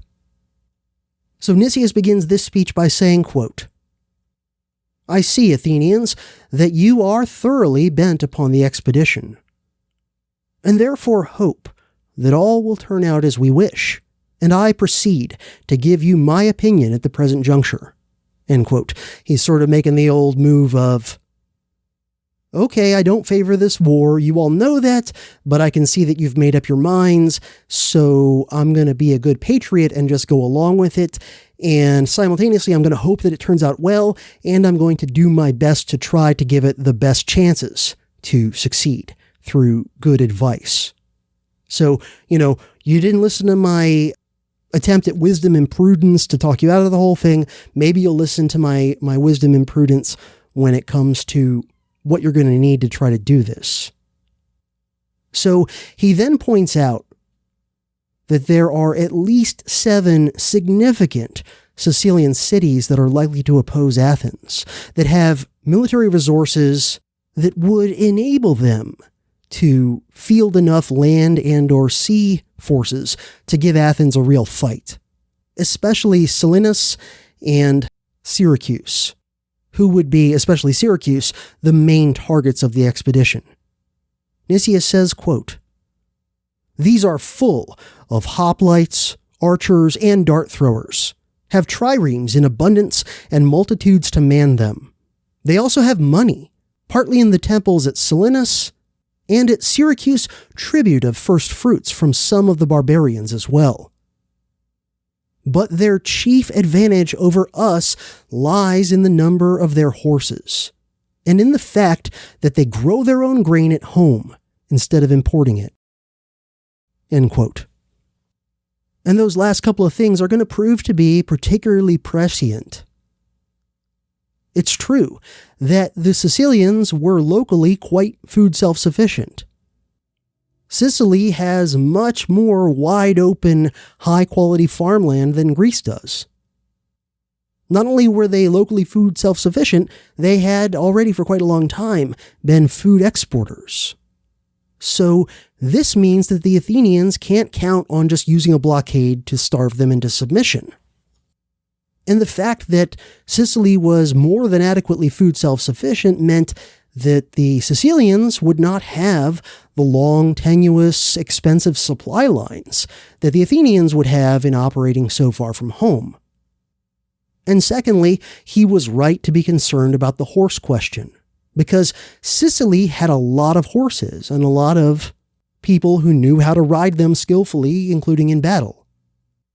And given the landscape and geography of Sicily, which is quite different from that of Greece, horses are going to be much more useful and even necessary to wage war in Sicily than they were for most situations when fighting wars in Greece. Greece had relatively little in the way of good horse lands, so as a result they had relatively fewer horses, and fewer Greeks had horses and skill and experience in riding them, and in addition to that, Greece just had fewer areas where cavalry was really helpful and useful in war in large amounts anyway.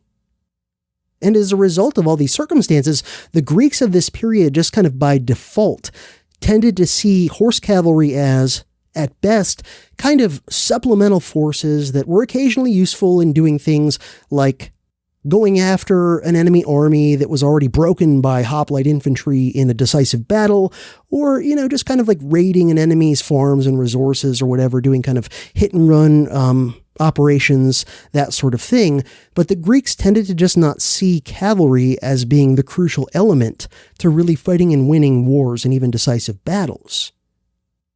And unlike Nicias, I think a lot of them just sort of took it for granted that because in Greece proper, horses are not this huge deciding factor, therefore that must be the case just in war in general. So they've got that myopia. Nicias continues, quote, "Against a power of this kind, it will not do to have merely a weak naval armament. But we shall want also a large land army to sail with us, if we are to do anything worthy of our ambition, and are not to be shut out from the country by a numerous cavalry.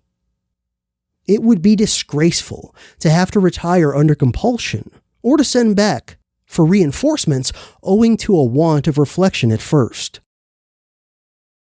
We must, therefore, start from home with a competent force, seeing that we are going to sail far from our country and upon an expedition not like any which you may have undertaken in the quality of allies. Among your subject states here in Greece, any additional supplies needed are easily drawn from friendly territory. But we are cutting ourselves off and going to a land entirely strange, from which during 4 months in winter it is not even easy for a messenger to get to Athens." End quote. Once again, Nicias is trying to be very realistic, to speak sense, to be prudent. And he's pointing out that things like geography and logistics really matter, right? Something that American warhawks, really most American leaders of the current time that we're living in, seem to just be totally oblivious to. That when you're thinking about conducting a war or invading a place or occupying it, you really have to think about things like geography and logistics. And no amount of confidence in yourself and bragging about how powerful your state and your forces are is going to change the realities of geography and logistics. And obviously, just like modern-day warhawks, Alcibiades and his allies in Athens don't really seem to put much thought or consideration into things like geography and logistics. They're like not even afterthoughts in their willfully simplistic strategic calculus. Actually, it's wrong to even say that the warhawks had strategic calculus. It's like strategic, incompetent basic arithmetic. And then there's Nicias who's like, no, actually, we need to take all these other factors into account, etc., etc. But who's going to whip up the democratic citizens more effectively? The guy who's just, promising all these great things, saying it's going to be super easy, barely an inconvenience, and we're all going to win glory and wealth and it'll go great? Or the guy who's, trying to talk some sense and warning that, yes, we're a powerful state, but there's always limits.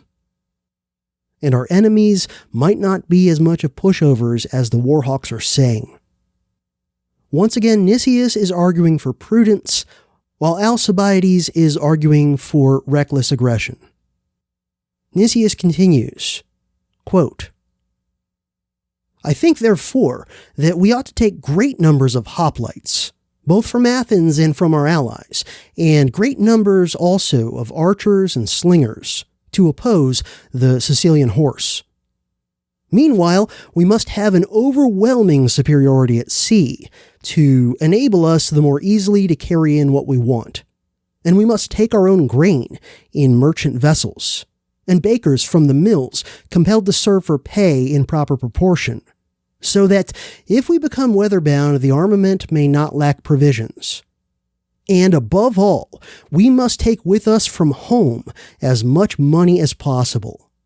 Indeed, even if we leave Athens with a force not only equal to that of the enemy except in the number of hoplites in the field, but even at all points superior to him, we shall still find it difficult to conquer Sicily or save ourselves, meaning if things go awry. He continues, we must not disguise from ourselves that we go to found a city among strangers and enemies, and that he who undertakes such an enterprise should be prepared to become master of the country the first day he lands, or failing in this, to find everything hostile to him. One more time.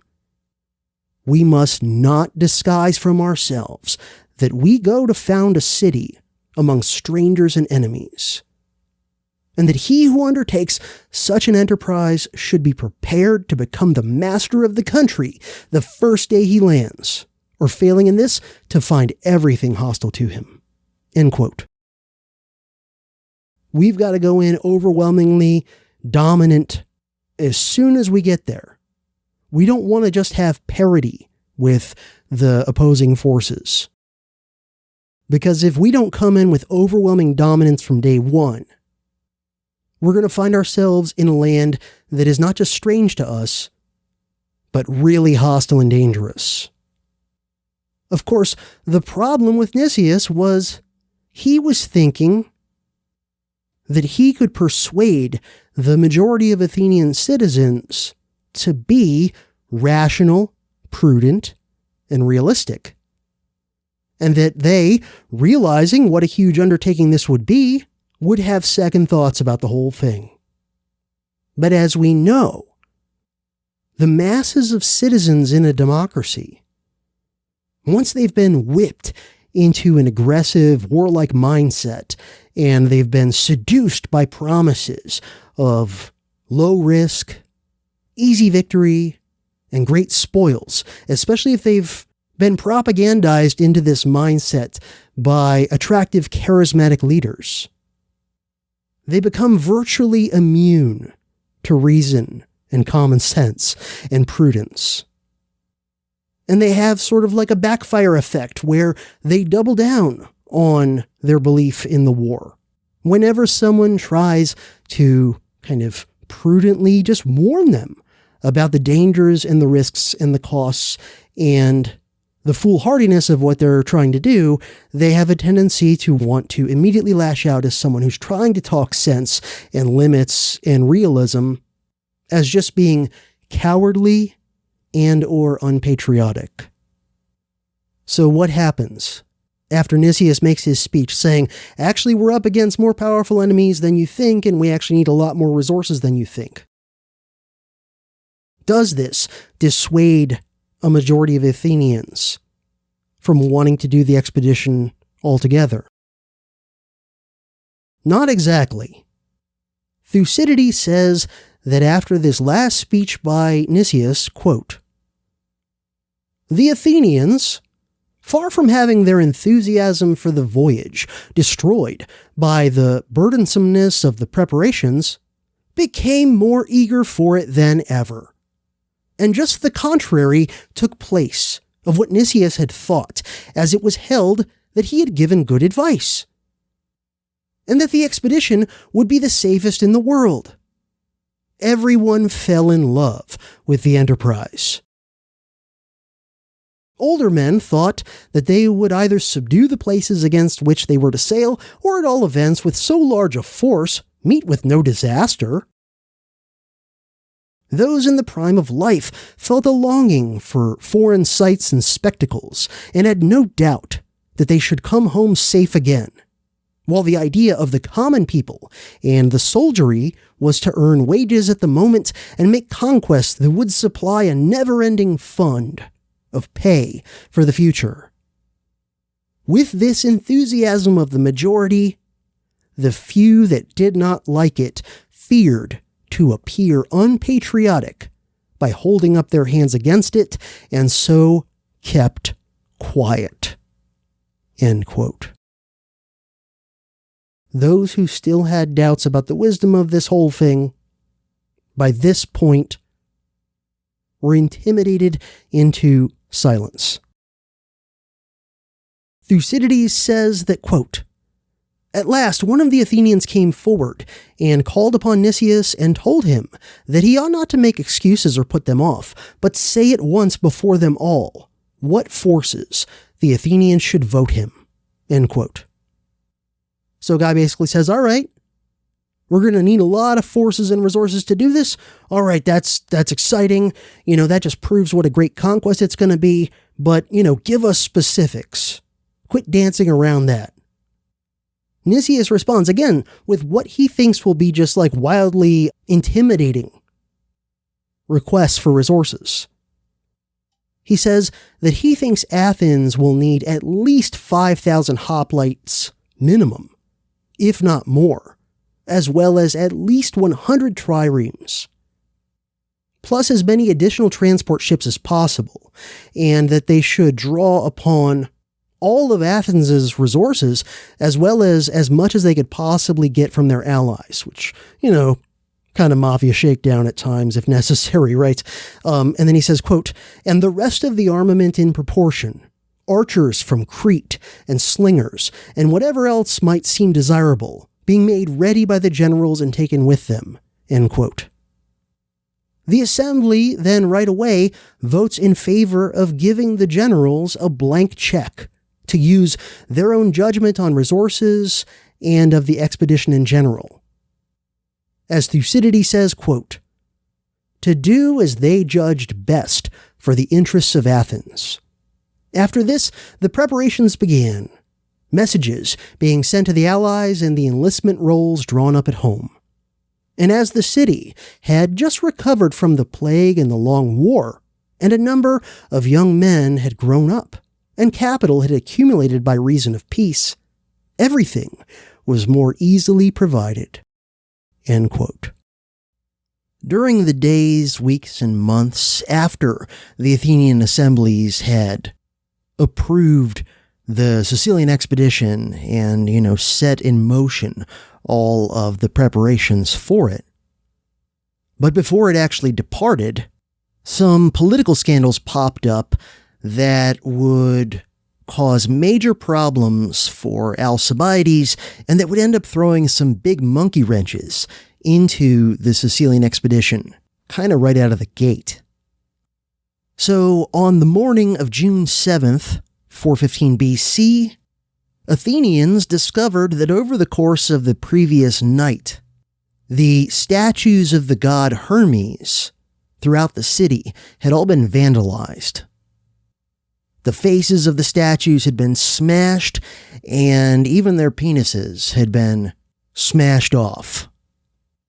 Now, this, of course, was considered offensive and sacrilegious in the ancient Greek religion, for anybody to deface a representation of a god like that.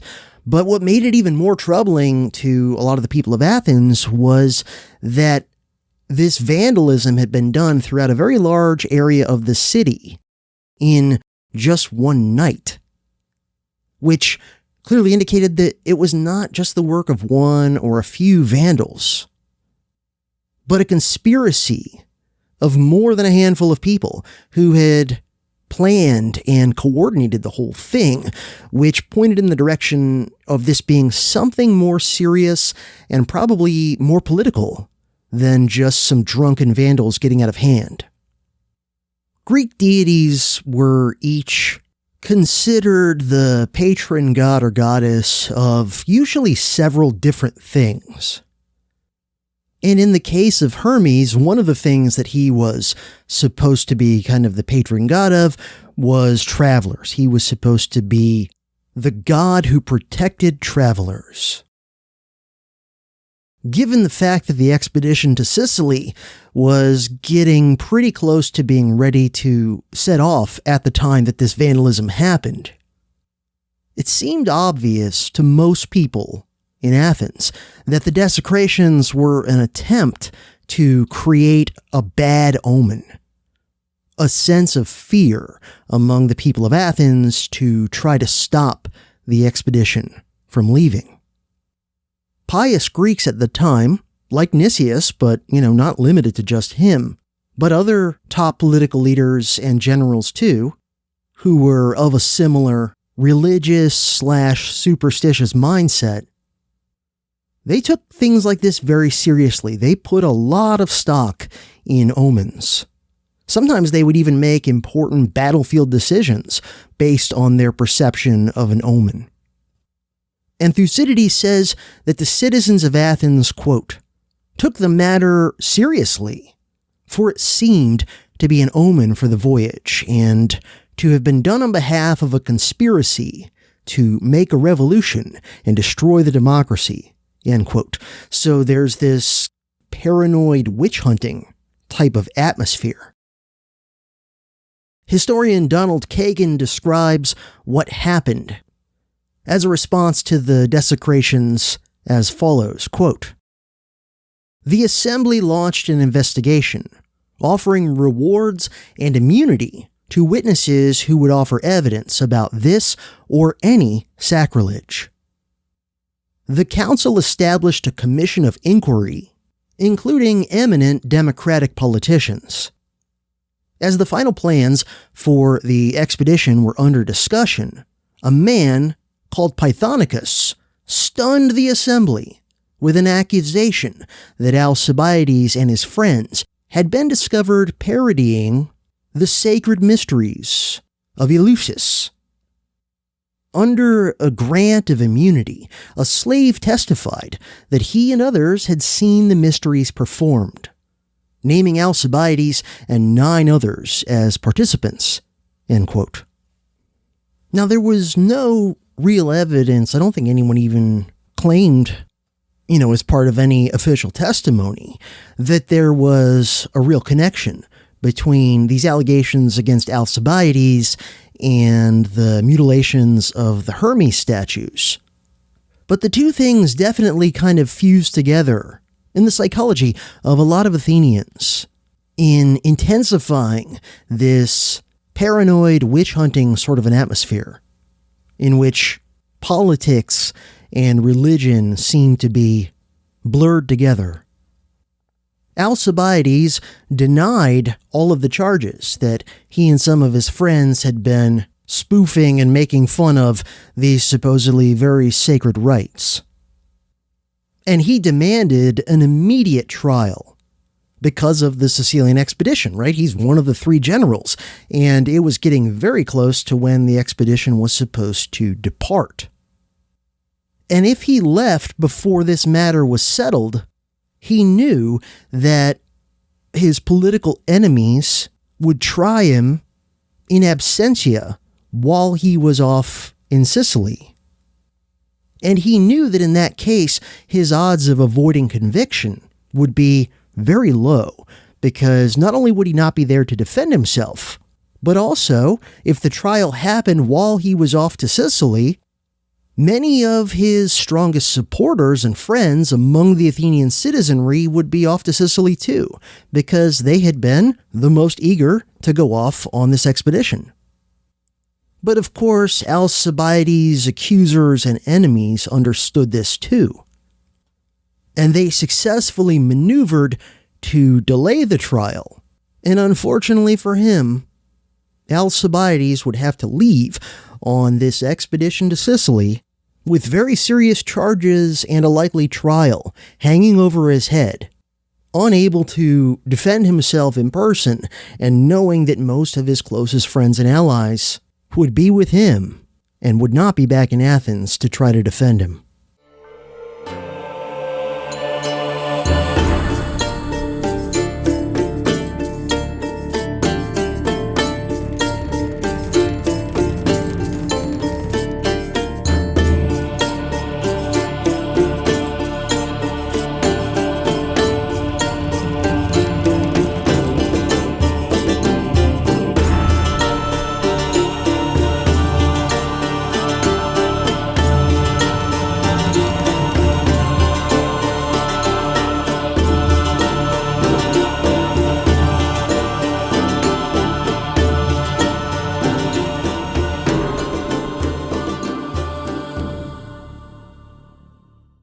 The Athenian expedition to Sicily launched in the summer of 415 BC.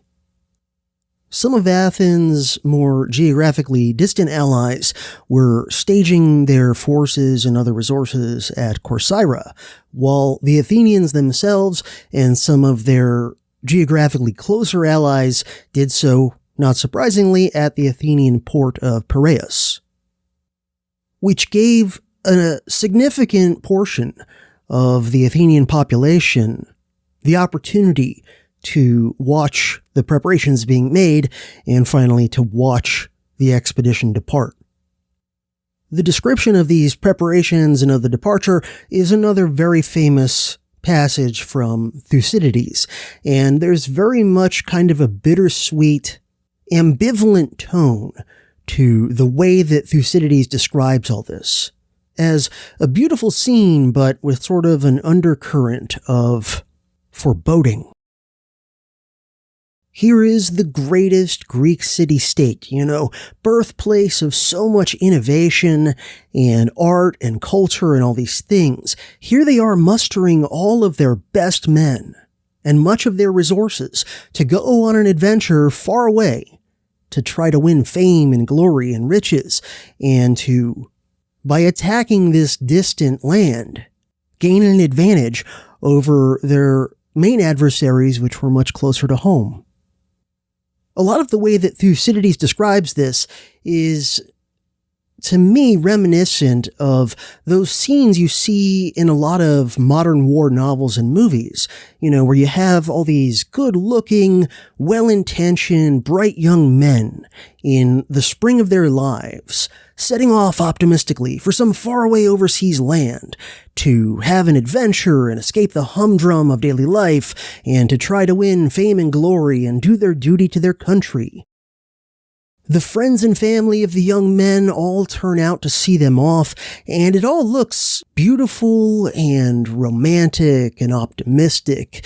It looks like the beginning of a heroic journey that will ultimately end in victory despite some sacrifice and hardship. But somewhere deep down, when you're reading this scene or watching it in a movie, somewhere deep down you strongly suspect that there is a pretty good chance that you're actually watching the end of the first act of what's really ultimately going to be a tragic story rather than a triumphant one.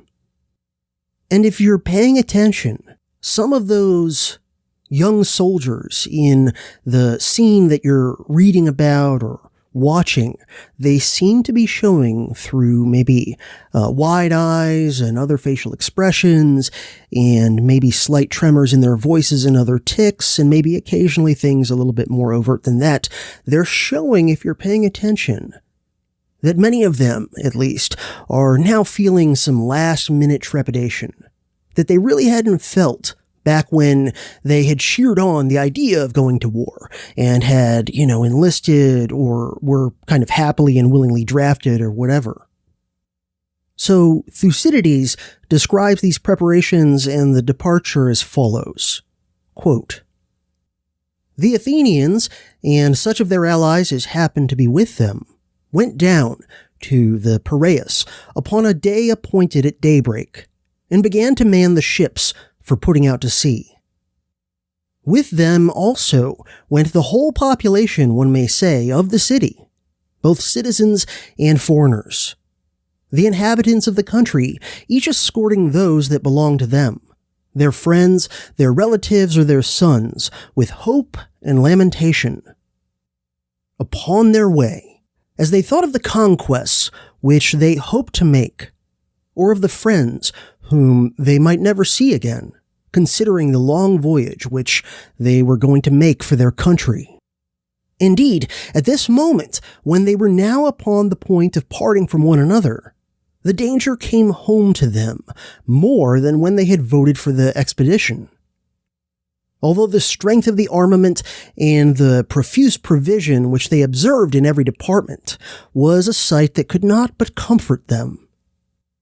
As for the foreigners and the rest of the crowd, they simply went to see a sight worth looking at and passing all belief. Indeed, this armament that first sailed out was by far the most costly and splendid Greek force that had ever been sent out by a single city up to that time." End quote. Thucydides then goes on to describe in more detail the huge amount of expense and resources that the Athenians had mustered for the expedition. Quote, "The present expedition was formed in contemplation of a long term of service by land and sea alike, and was furnished with ships and troops so as to be ready for either as required. The fleet had been elaborately equipped at great cost to the captains and the state. Meanwhile, the land forces had been picked from the best enlistment rolls and vied with each other in attention to their arms and personal accoutrements." End quote. So this really is kind of the best and brightest and most fit of this rising generation of Athenians who had come to adulthood during or after the plague. Thucydides then goes on to say that from this elaborate and expensive spectacle there arose, quote, "an idea among the rest of the Greeks," by which he means, non-Athenians, "that it was more a display of power and resources than an armament against an enemy. For if everyone had counted up the public expenditure of the state and the private outlay of individuals, that is to say, the sums which the state had already spent upon the expedition and was sending out in the hands of the generals, and those sums which individuals had expended upon their personal outfit, or as captains of triremes had laid out and were still to lay upon their vessels, and if he had added to this the journey money, which each was likely to have provided himself with, independently of the pay from the treasury, for a voyage of such length, and what the soldiers or traders took with them for the purpose of exchange, it would have been found that many talents in all were being taken out of the city.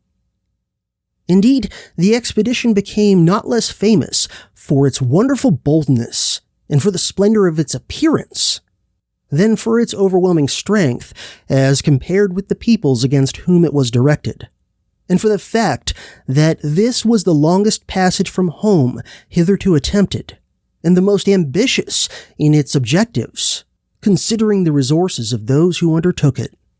End quote.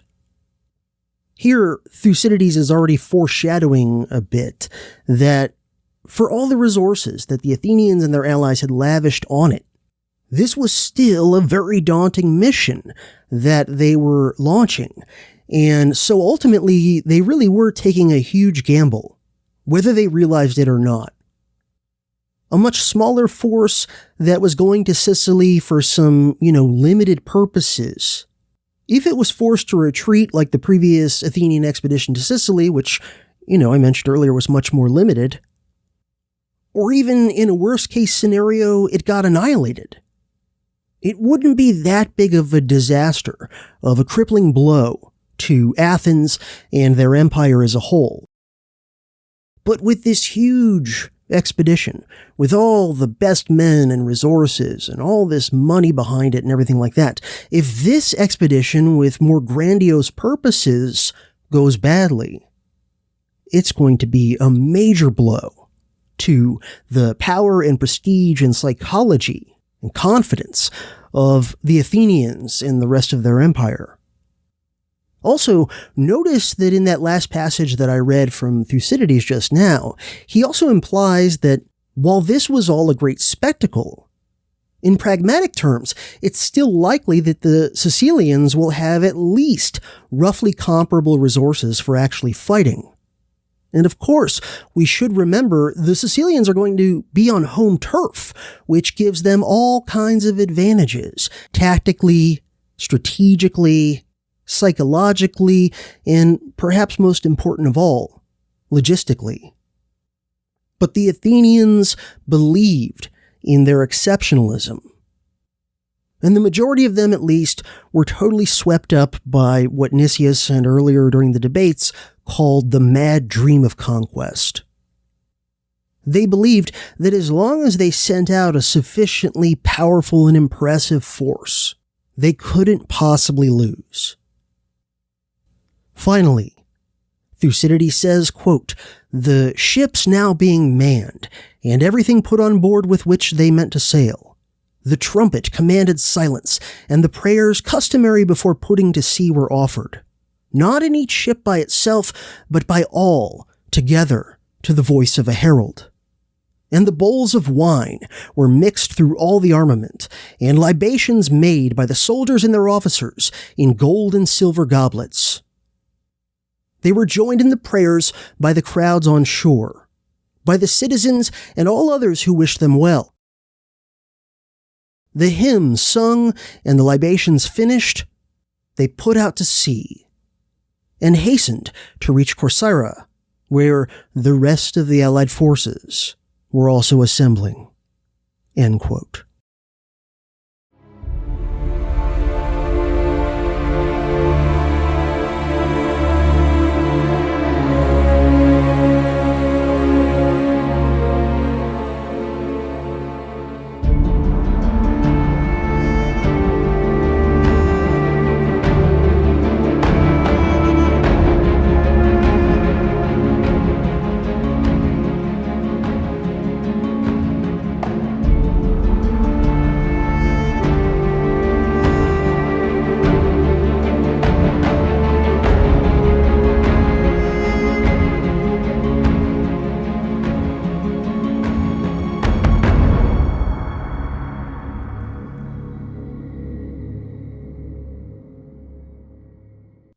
Alrighty, dear listener, thanks for listening to this episode all the way through to the bitter end. I really hope you enjoyed it, and again, I put a huge amount of time and effort into it.